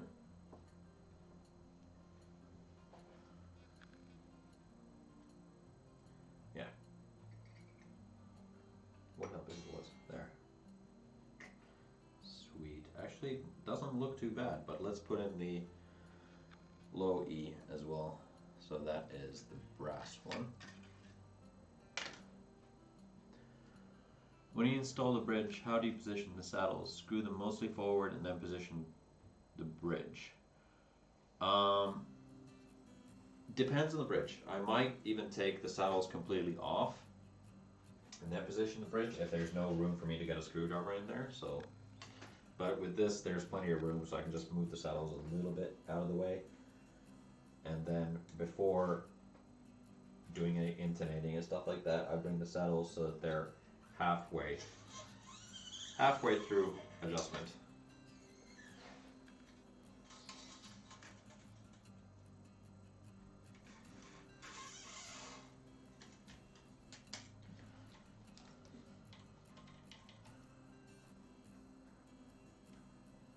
Oh man, locking tuners are such a dream. Alright, just a little bit of tension up there. Great. It's not far off, so I can move it. It actually adjusted itself, which is pretty funny.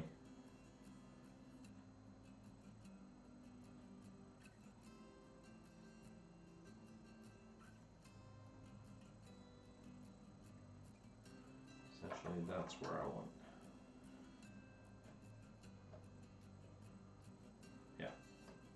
That is how I want it positioned. So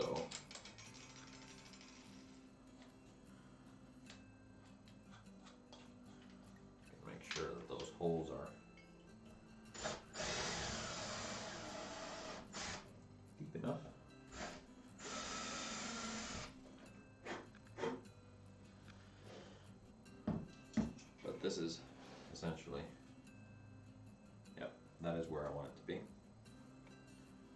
A little bit candle wax again.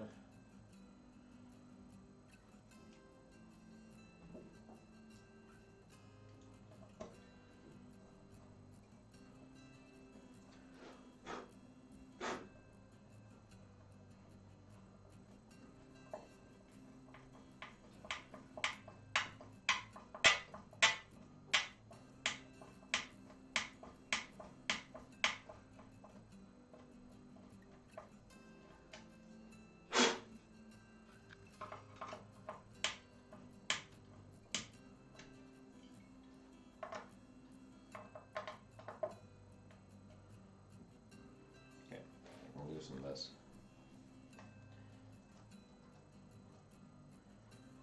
By a good bit. Just to get the bridge in place.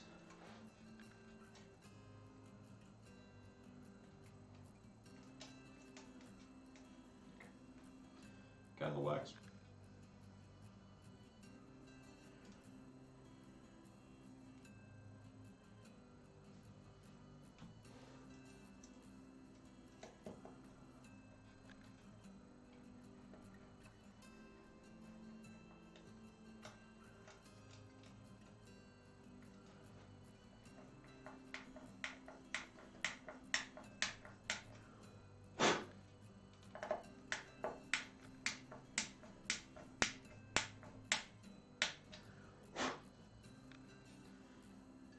The bridge is now in place, and this neck pickup is pretty much where it needs to be. So I'm gonna get that in place now as well.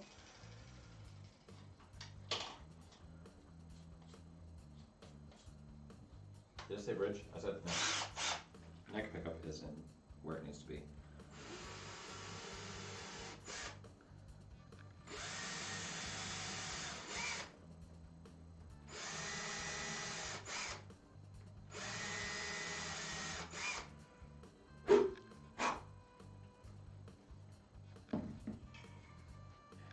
Now, this is annoying because I don't have any of the only bridge screws I have are chrome, but these are too, so I guess it kind of balances out.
Starting to come together.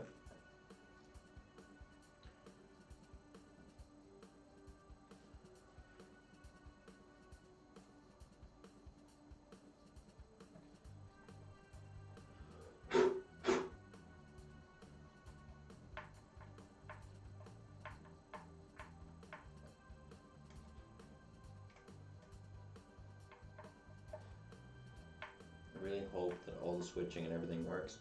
It would be a pain to kind of take this apart. But now that I have strings on, I can test that. And they're not on properly, but I mean they're on enough to make noise. So we'll be able to hear the first sounds that this makes very, very shortly.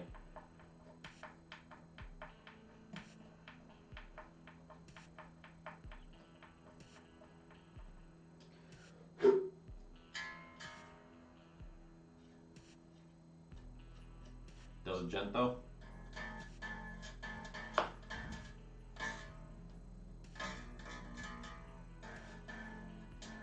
Sorry, very bad joke.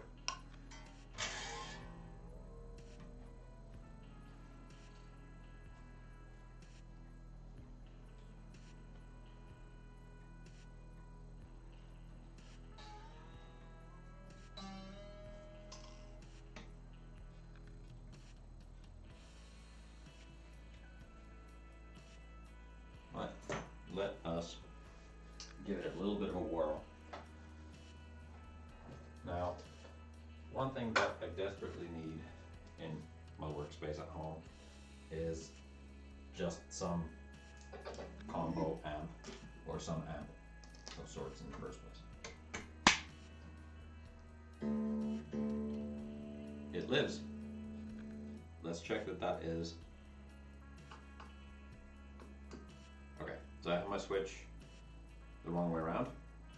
I can just switch out those wires to be opposites.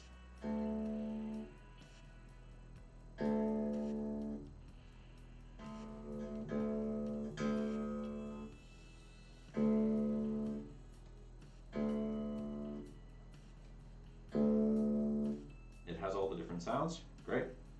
Both pickups.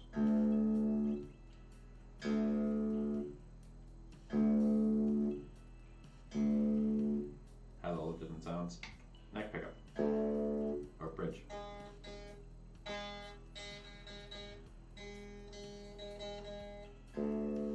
Great.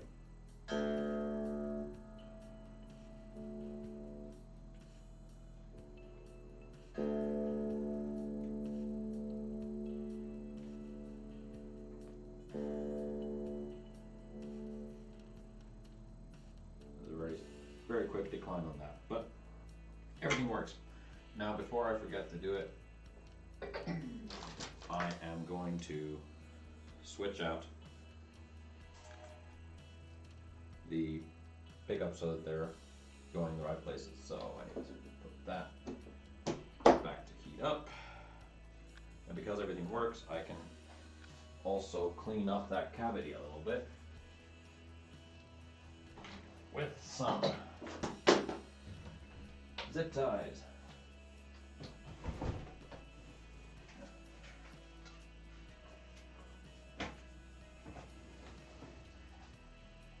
Is this necessary? No, it's not absolutely not necessary. Am I still going to do it? Hell yes, I am.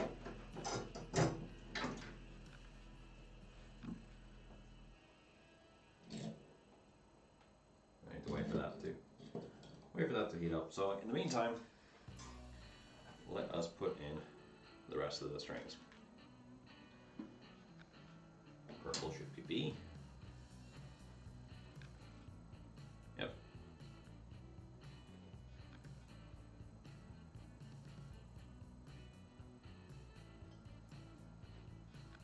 It is alive indeed. It has been far too long. Long time coming. But it is finally alive.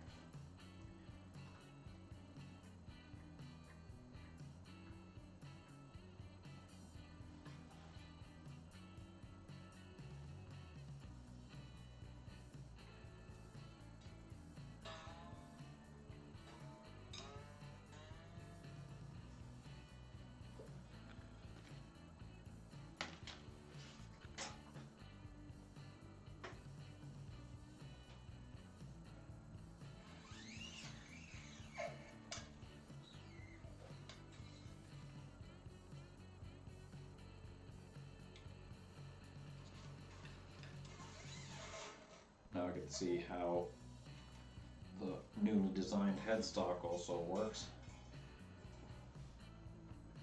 Whether it works. I mean, yeah, it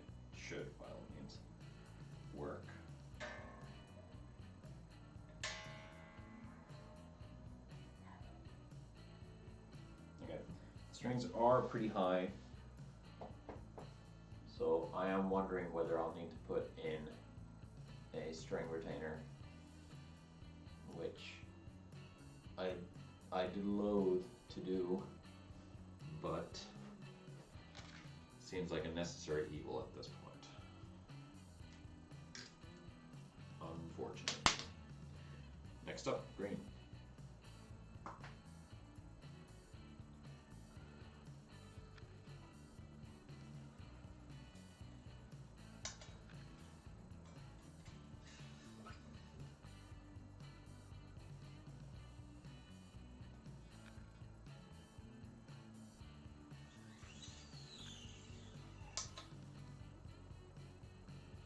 I heard my phone beep. Oh, there.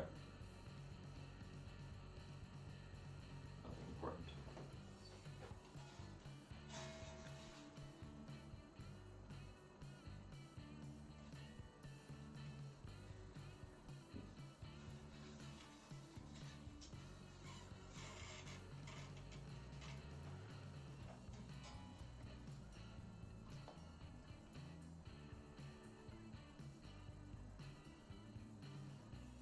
The saddles are so ridiculously high still because I haven't adjusted anything, so it looks very strange.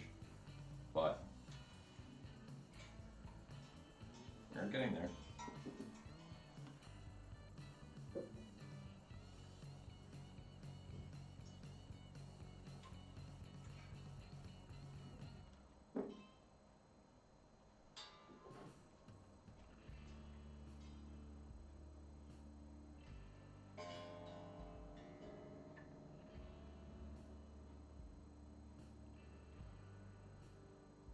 Clip off ends because they're locking tuners.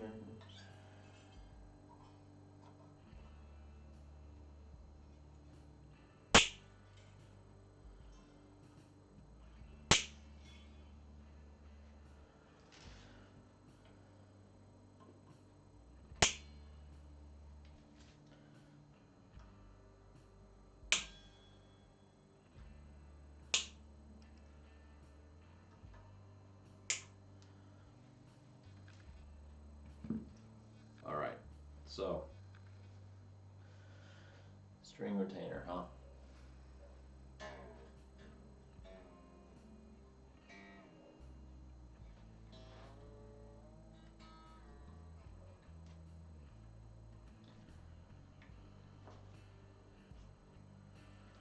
Or string trees. If I were to use string trees, where would they go?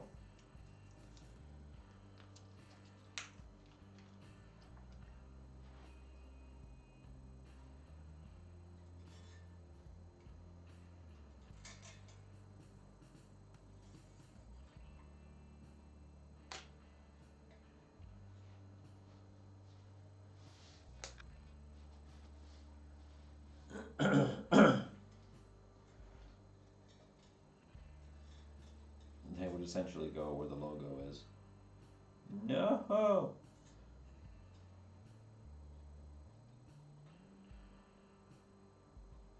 So I need to put in a retainer. Retainer bar, it is.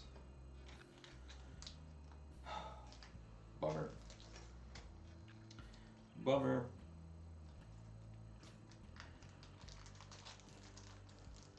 Have you seen the hip shot style bass string retainer? They should make them for guitar as well. I have seen them. And I do know of what you speak. But didn't have time to get one for this build.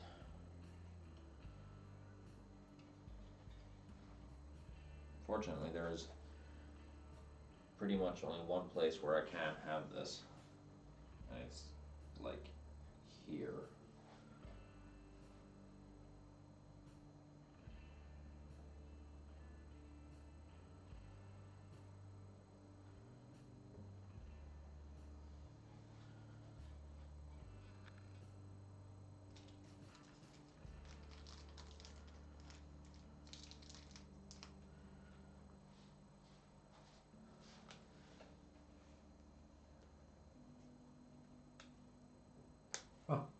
camera ran out of battery.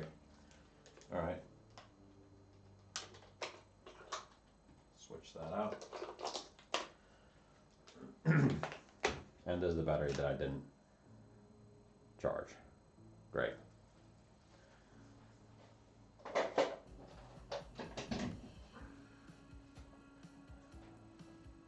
Alright, well,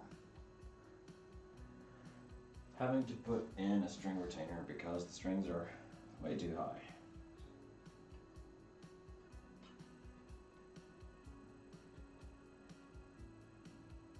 We'll go there.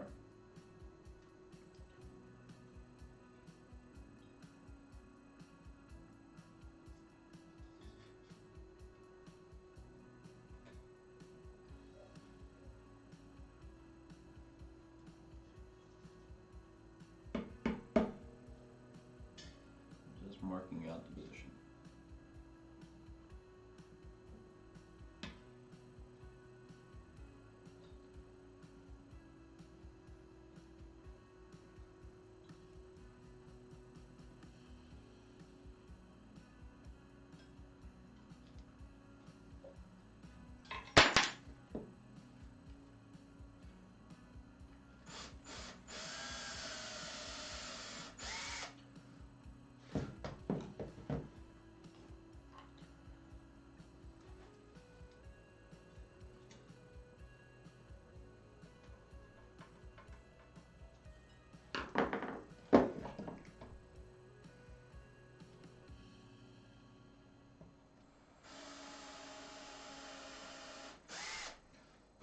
But this is something I do need to keep in mind for the production line about where and what kind of string retainer we'll want to have, because they are also scooped headstocks. Now, the retainer bar is not the most beautiful thing in the world by a long shot, but it gets the job done.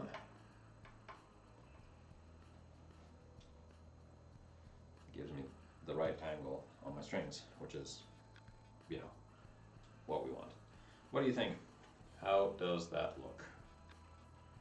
I don't personally quite like it or enjoy it, but it is a necessary evil.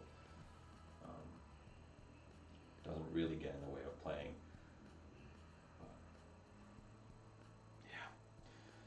Bummer. Alright, the soldering iron has heated up, so let's get that sorted before I forget it. So I need to switch these two around. Move you and you around so that we have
little tug on the connections and we're set.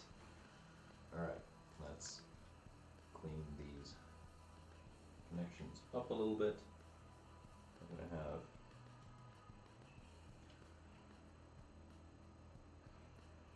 that coming through here.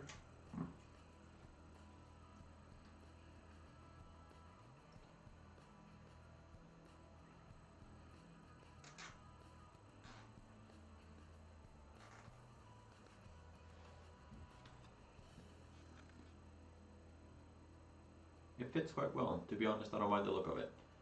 All right, well, that's a very good thing. I was very, very skeptical about it. I knew I might need to put one in, and it wasn't something that I was extremely happy about. But if it looks alright, then that's good.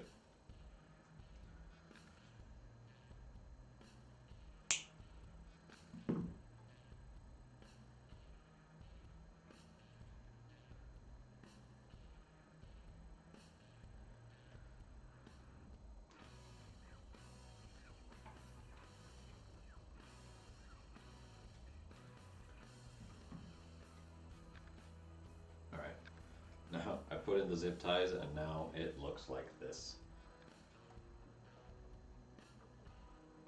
So, a little tidier.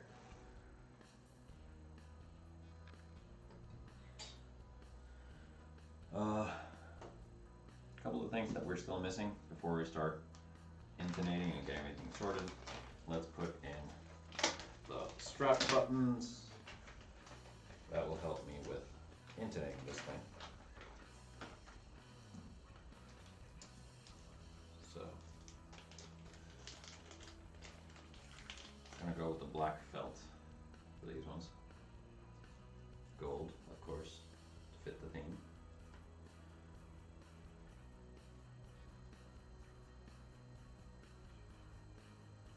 That looks pretty nice. Thank you. Thank you very much. You're very encouraging today. Thank you for that.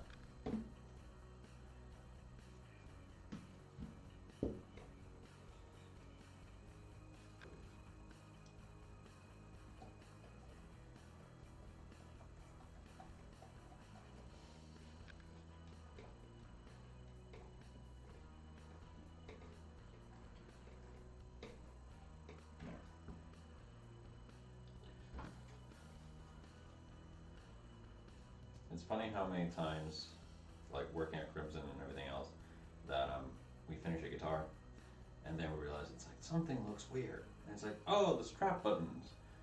And one of those things that gets often forgotten.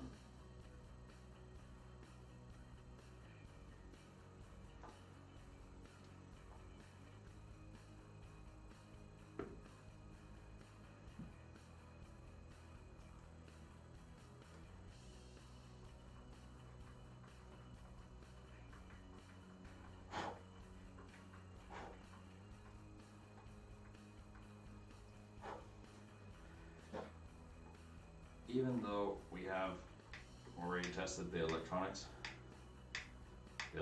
cover is probably the last thing that I'm going to put on. Just if something comes up with the electronics, I'd much rather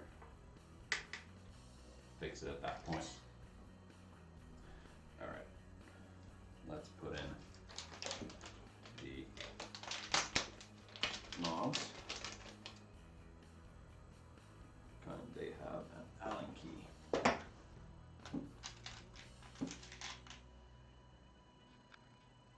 Like this. I realize that I'm not at all filming what I'm doing.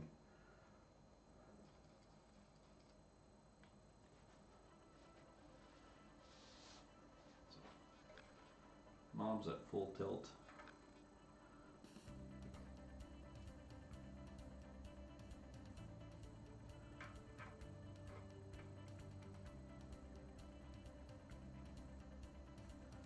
Oh, they have a, okay, so.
feels so nice and solid.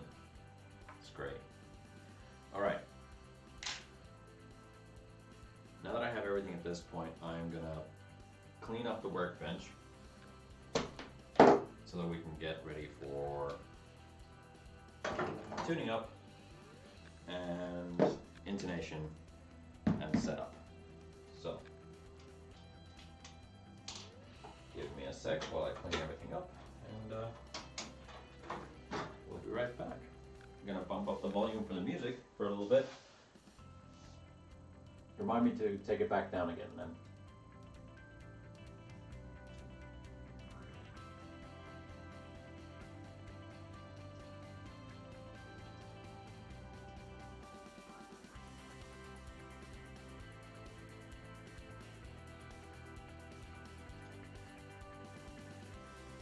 Yep, I noticed the spam bot. Need to get rid of that stuff. I have to fix my settings so that I can get rid of that stuff. Alright, gonna hang up the guitar while I clean up so it doesn't get dinged.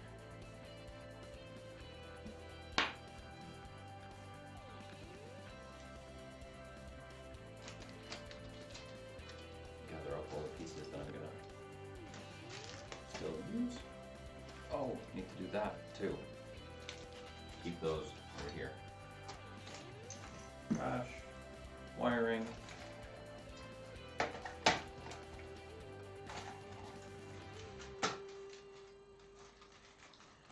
Wiring goes in there. Fits.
trusty Jazz 3.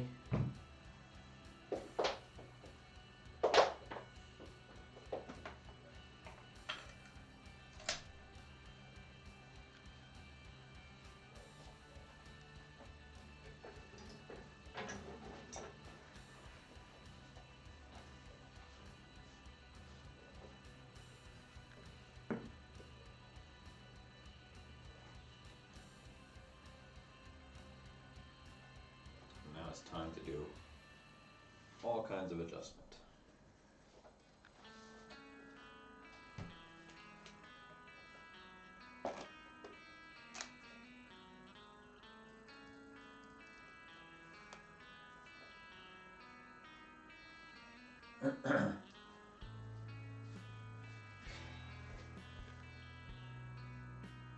Balanced.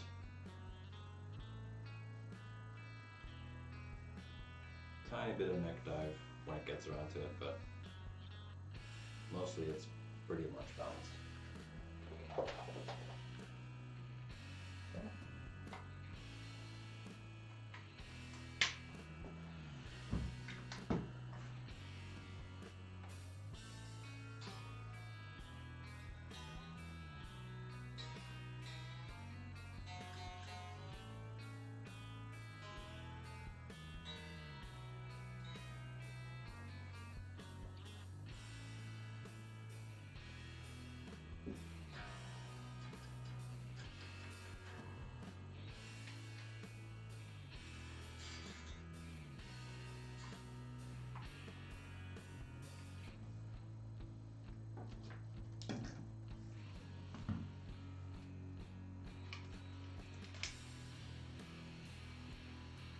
Oh, sorry. Music back down.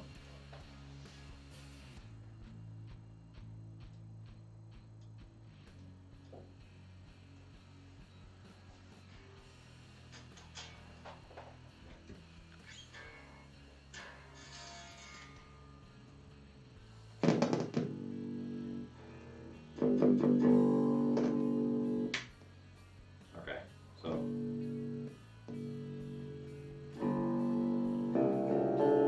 I need to fix up the jack. It's currently not plugged into the right thing, I don't think. Or soldered onto the right thing. Oh yeah, stretch out the strings just ever so slightly. And then now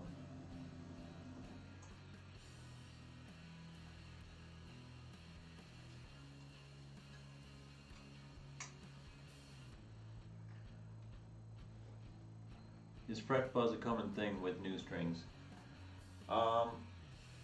A little, but it mostly has to do with your setup and your action.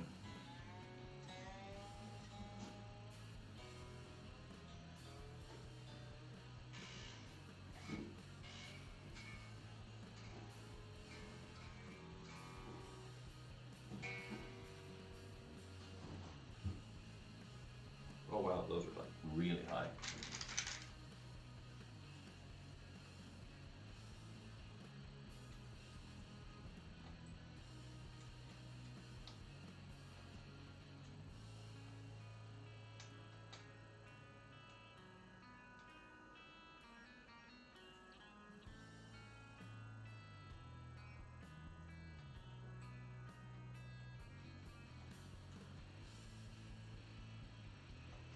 Basically what I'm going to do now is I'm just going to tension this entire thing up. Then I'm going to set the action. And then we're going to start, I'm going to set the action. Then I'm going to adjust the nut. And then we're going to intonate this. And it should be good to go.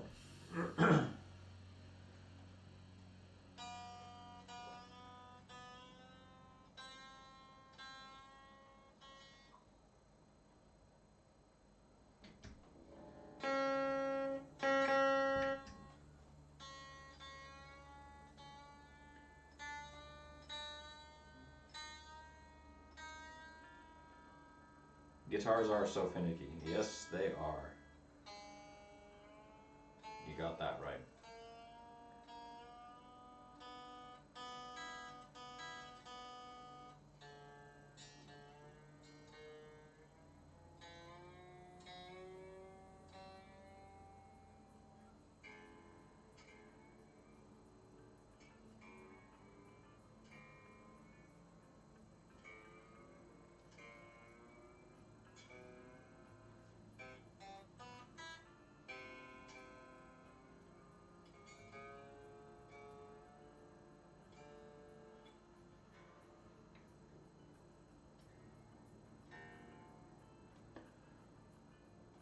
May I ask how much your production models will be? I still need to work out the final price, but let's say that I have said that if somebody were to order, that the starting price is around $2,000, which is very cheap, but we'll see what it ends up being once I do all the calculations. 2.3 is something that I think would be doable for the production models.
That's good.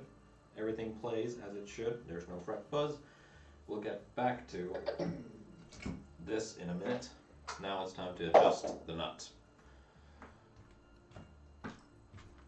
I'm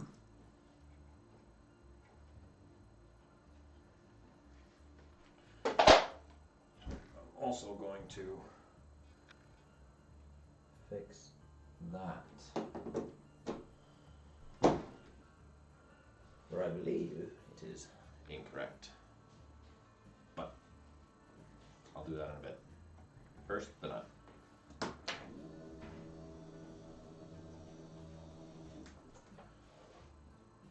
Which is currently very high indeed.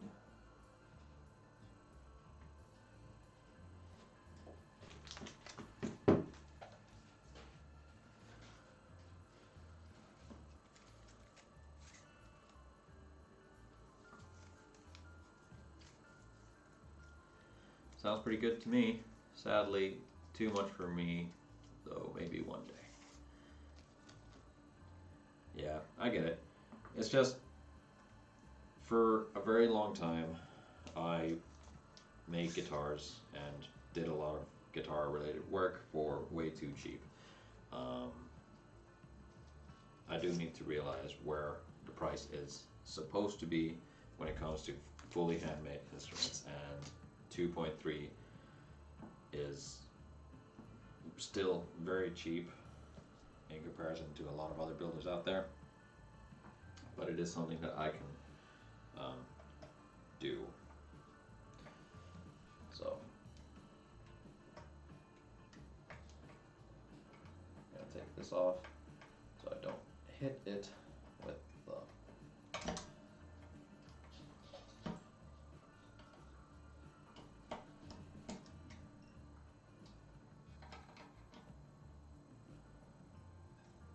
How long have we been going? I started this at 2, it's 5 now. Alright, it's been a pretty long stream.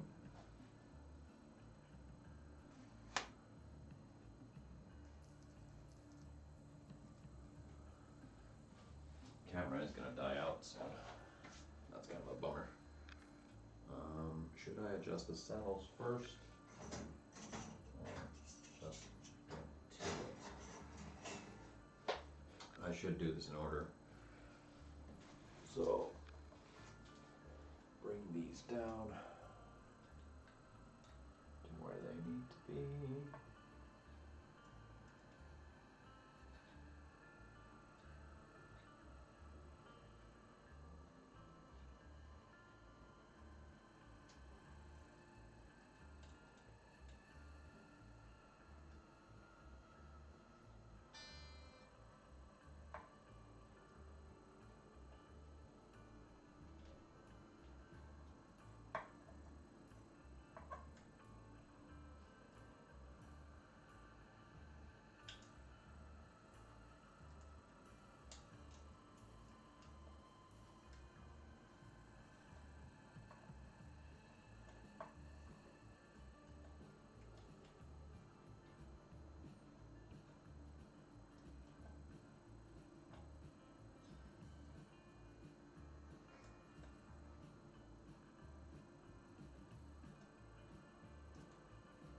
Usually I go for about 1.5 mil action. For this one I'm doing 2. No particular reason, but I don't see the need to have it be ridiculously modern, low action. I'm already kind of trying to gauge what the owner of this guitar might prefer.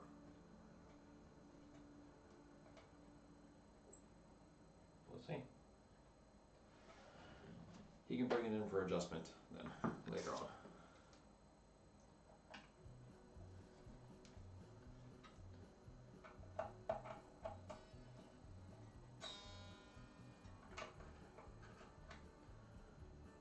There. All right. So.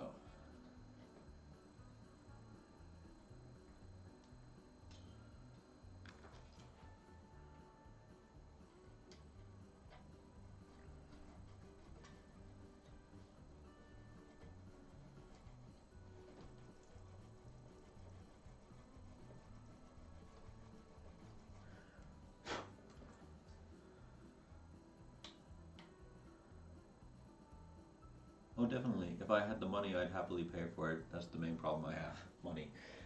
I know the feeling. If I had the money, I would be doing this as a full-time job. Because I don't have the money, I do still need to work a day job.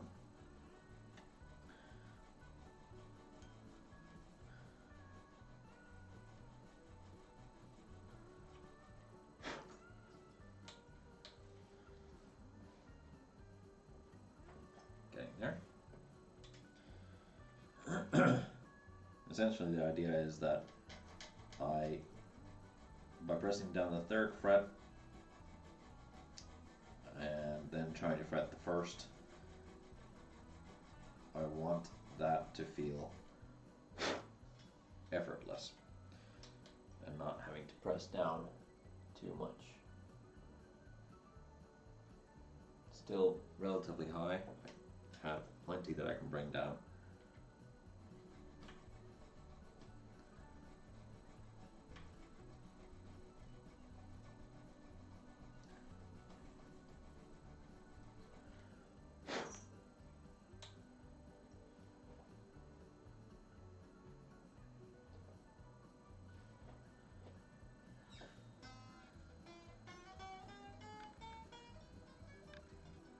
Just have to check.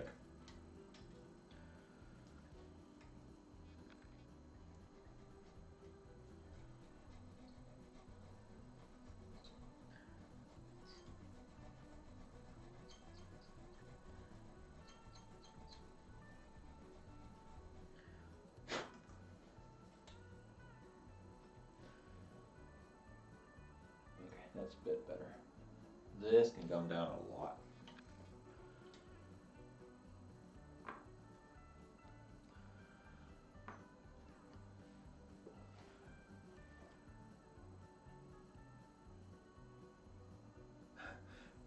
One thing that I never understood, the cost of nut files. I get it. They're very precision ground. So I kind of do understand the price of which, because really good nut files will last you a very long time. They also have to be designed to be able to cut different kinds of material, not just like plastic or bone. Worst case scenario, they'll even have to deal with stainless steel nuts.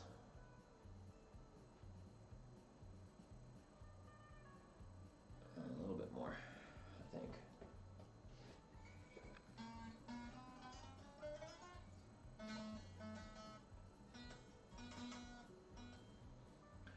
Okay, a little bit more.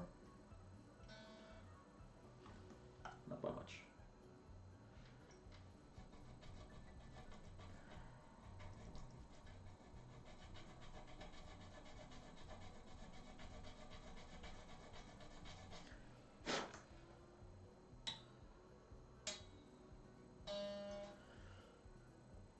Much better.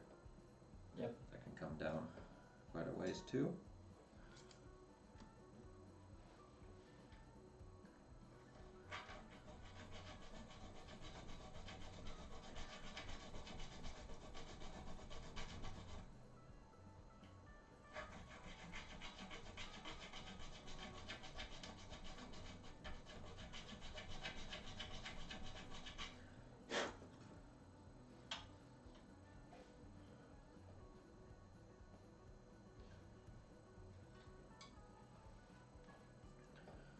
How much does a set cost? 200?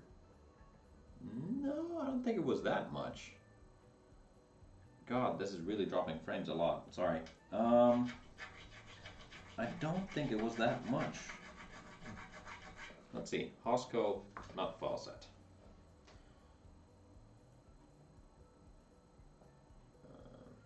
Come on.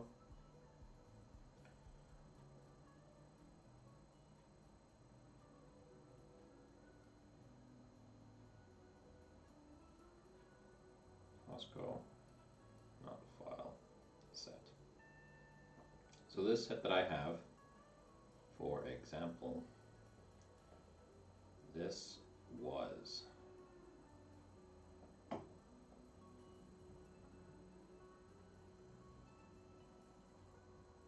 about 100 euros, that is.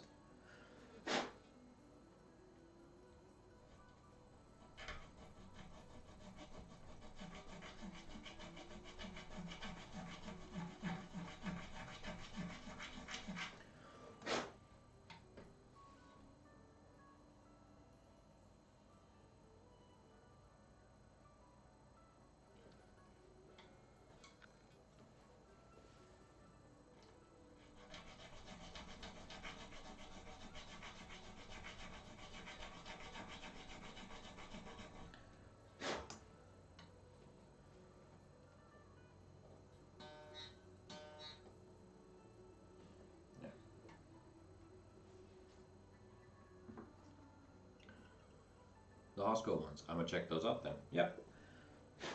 So it's these ones that I have, and they come in a set of 10, and they are very well suited for your standard string gauges that you might find.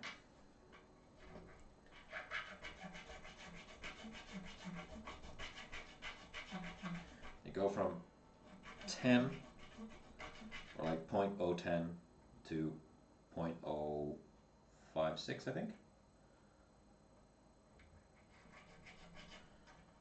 I need to get myself some base ones because work on a lot of bases, and then I just need to use needle files, which aren't exactly the right thing for the job.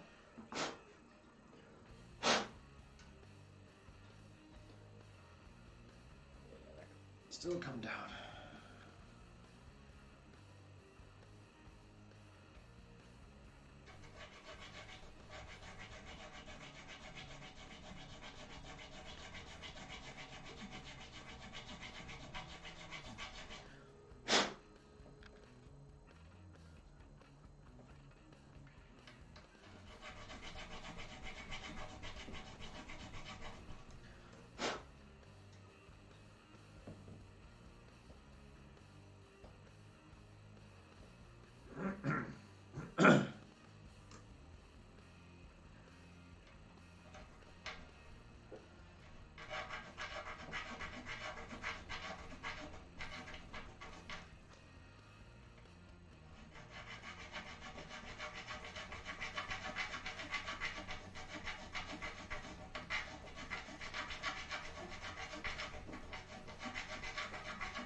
Pretty good.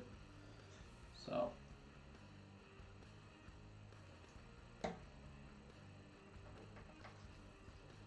put this as it is supposed to be.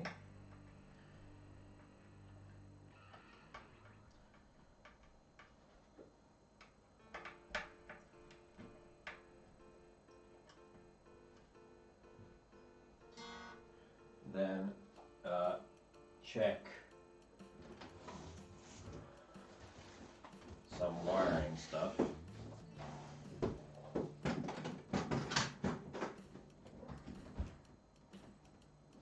So I just need to check out that I have the jack wired up correctly, so I'm going to check that out on this, because I know this works properly.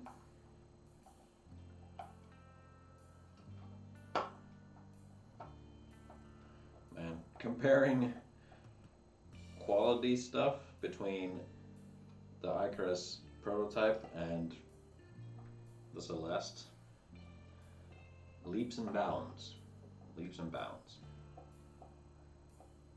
which is a very positive thing to notice.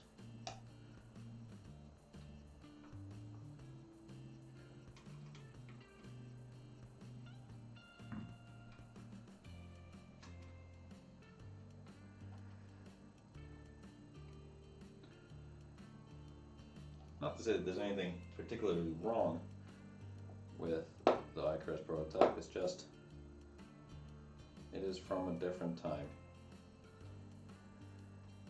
Let's put it that way.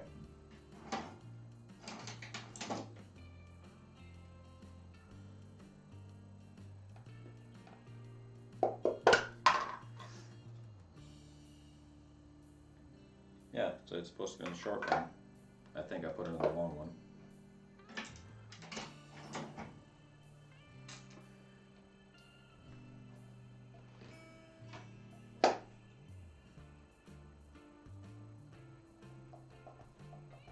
Moscow, Japan, set of 10 is 153 here. Yeah, it really depends on where you buy it from. I had a pretty local supplier who had them. I got it for a good price.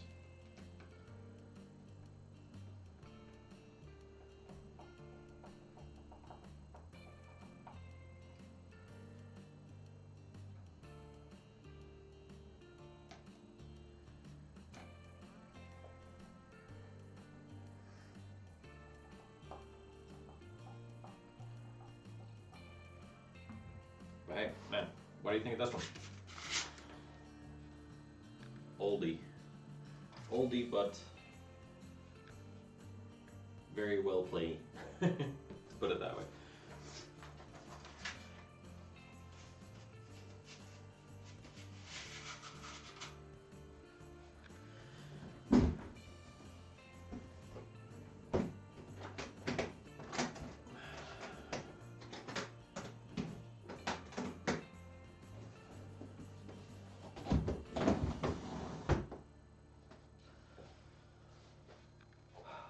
Yeah, alright, so now I have the nut done, the action done, so it's time to intonate.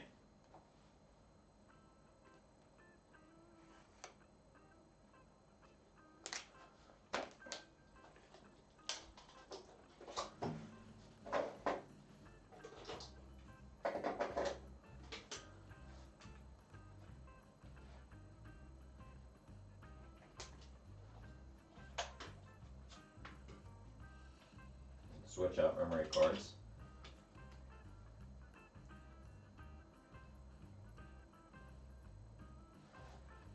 Just so that I have space.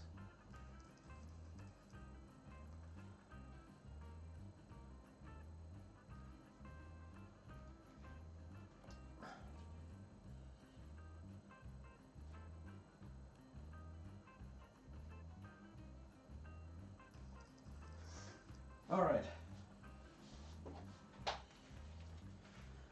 Preparing for the final hurrah, so to speak.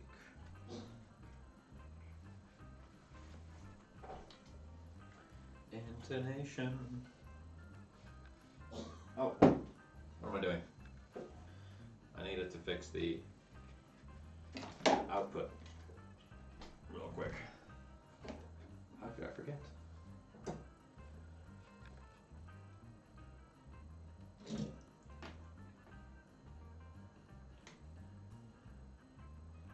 Instead, it needs to be over there now.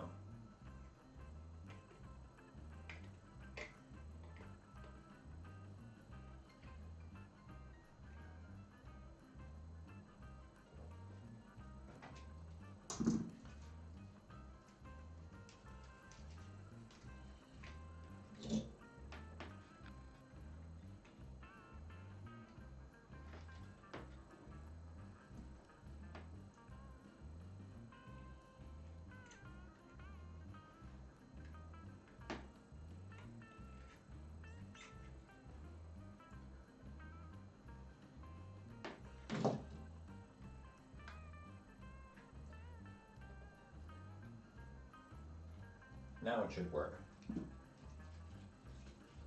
properly when I plug in the jack. So let's see.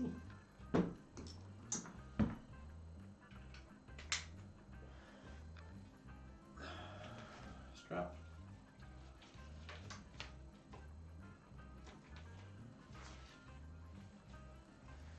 Remember to always do intonation from a playing position.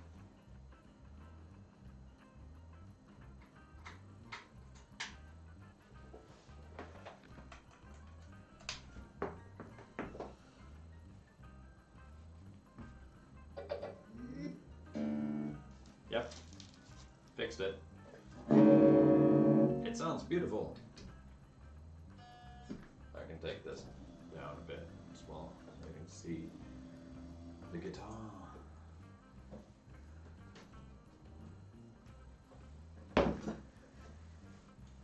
Oh no! I can't get that off. Alright.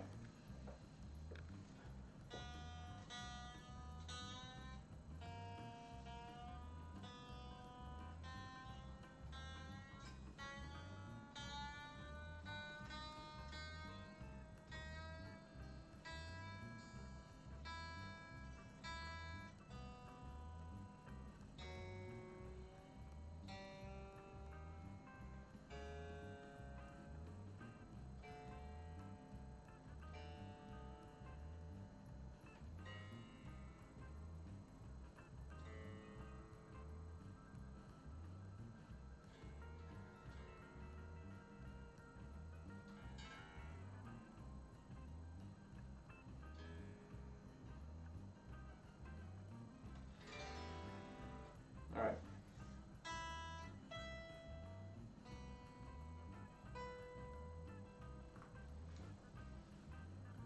What's that? That's flat.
What's your opinion on the Stu Mac style neck shape with those dials? I'm not sure which one you talk about. Neck jig for doing what exactly?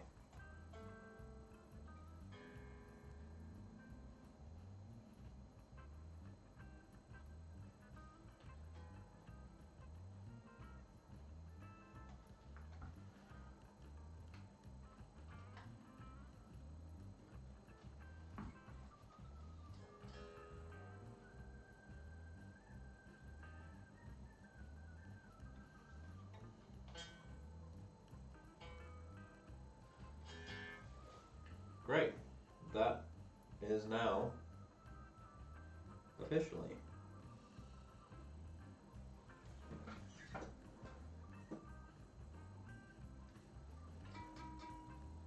I might bring down that pickup though.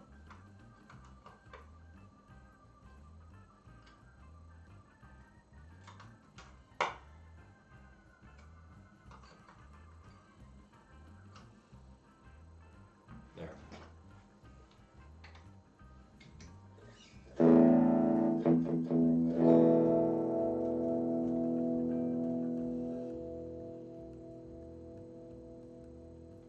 It's got good sustain.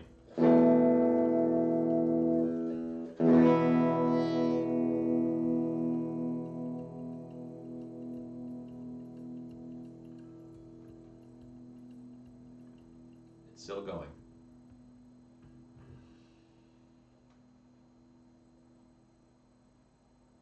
Still going.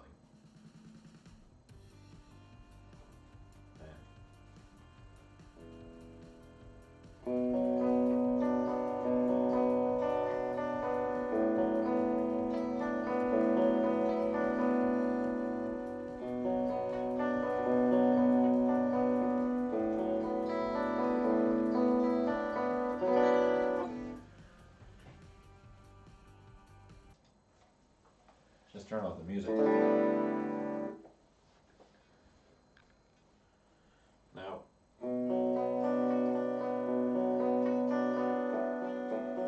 I'm not a guitarist, so I don't know.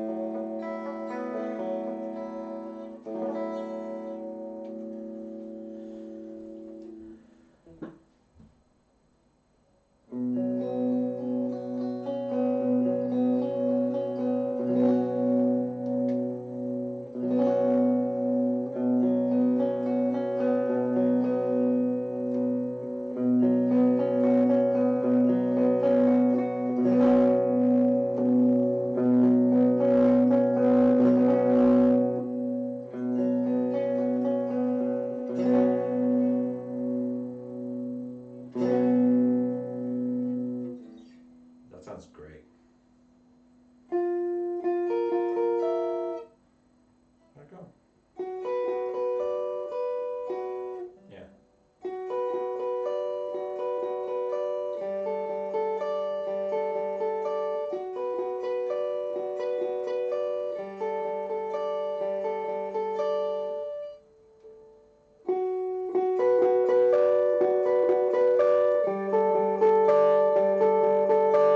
That's loud.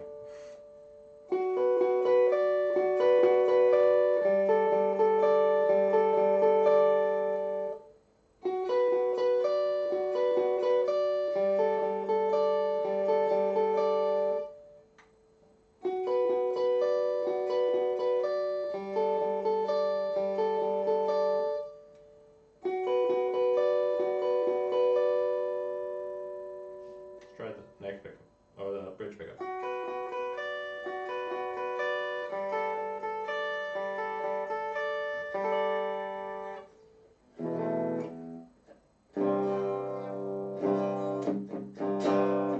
I mean, come on.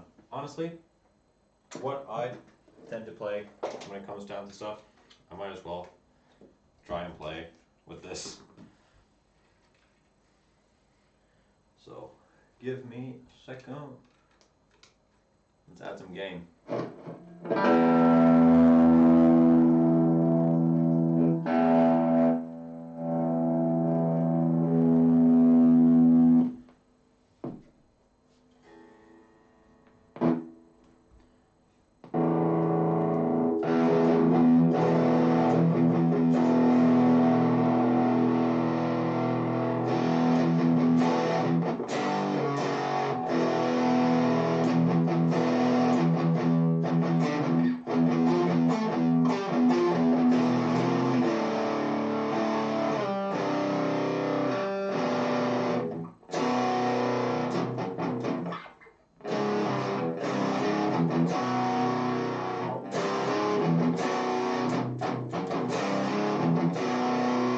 It's not meant for that, but it sounds fun.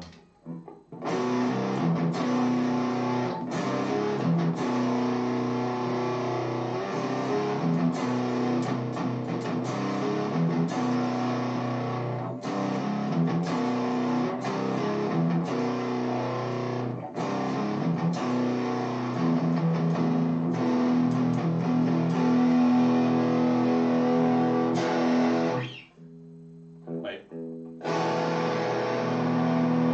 Hold on.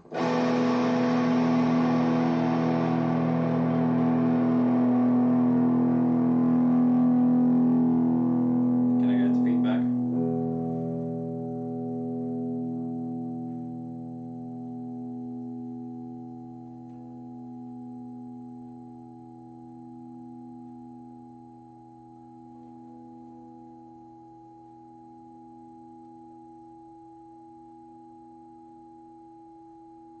A little bit of feedback.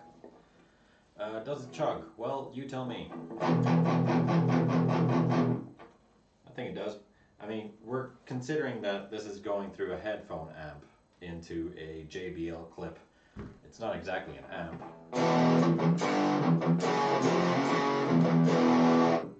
So, yeah, I think it works just fine. But, yeah, just without any sort of amp, going straight into something like just a clip.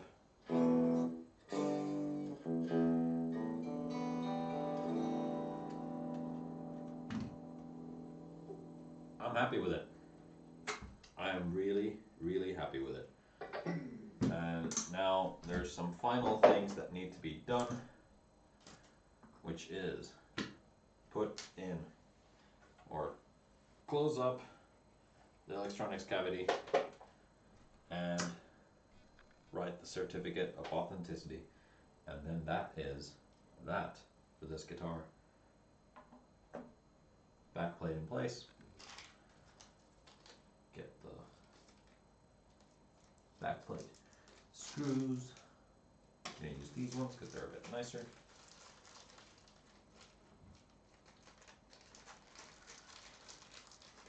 And yeah.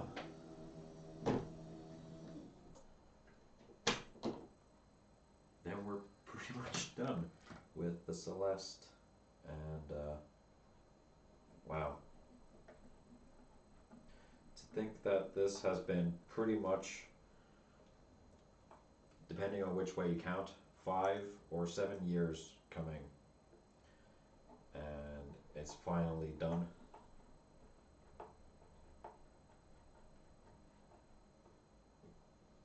I cannot wait to see what the owner of this is going to think of it. I'm gonna find out tomorrow.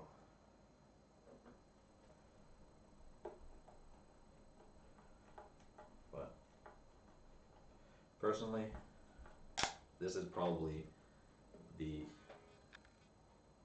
one of the best pickups, one of the best guitars that I have built so far, and I'm very happy with it. I'm very proud of it too. So let us get a certificate of authenticity. Let's find my pen. There. I have a very specific pen that I write these with. So, model name. This is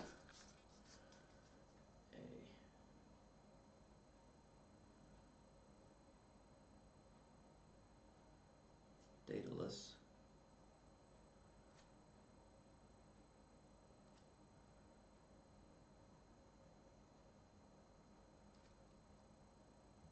semi-hollow.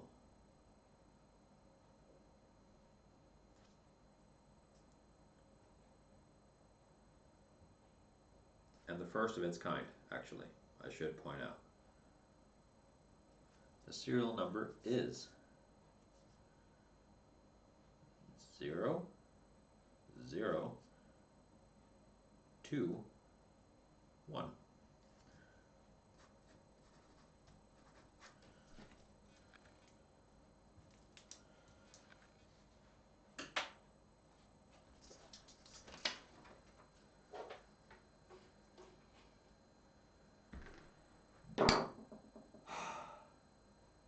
There we have it, folks. That is that. This was a very long stream, but man, I'm so happy that this works and plays so well that it does.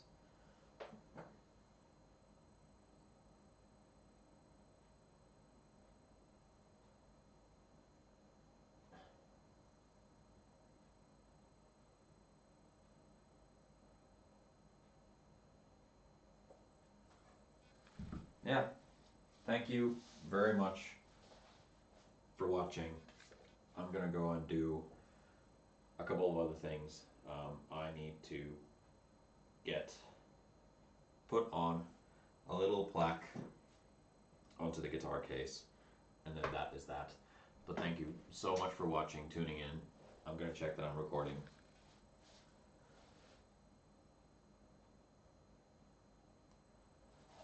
Yeah, I'm gonna do a wrap up both of the stream and of the build series. Here it is, Celeste 2.0, finally finished, and it has turned out so good that I am really happy with how this has turned out and come together. The fact that it plays so well that it does already straight off the bat, with even my poor playings, even with my poor playing skills, I look forward to hearing what somebody who actually knows what they're doing makes it sound like. Thank you so much for tuning in to this series. It has been a blast, and I'm going to take a little break. Not from videos, you're going to see videos still, but by the time that you see this video, I've already gotten on track with new builds and stuff like that. But in real time, I'm now going to take a little bit of a break because the last month has been crazy, hectic, and without enough sleep. So yeah, thank you for watching. Subscribe to see more stuff coming up. Like this video, comment down below what you think this turned out to be as, or what you think of the guitar, and I will try and see if I can film a sort of demo of it sometime in the near future. Thank you very much for watching. I'll see you next time. And thank you very much for tuning into the stream. I am out of here.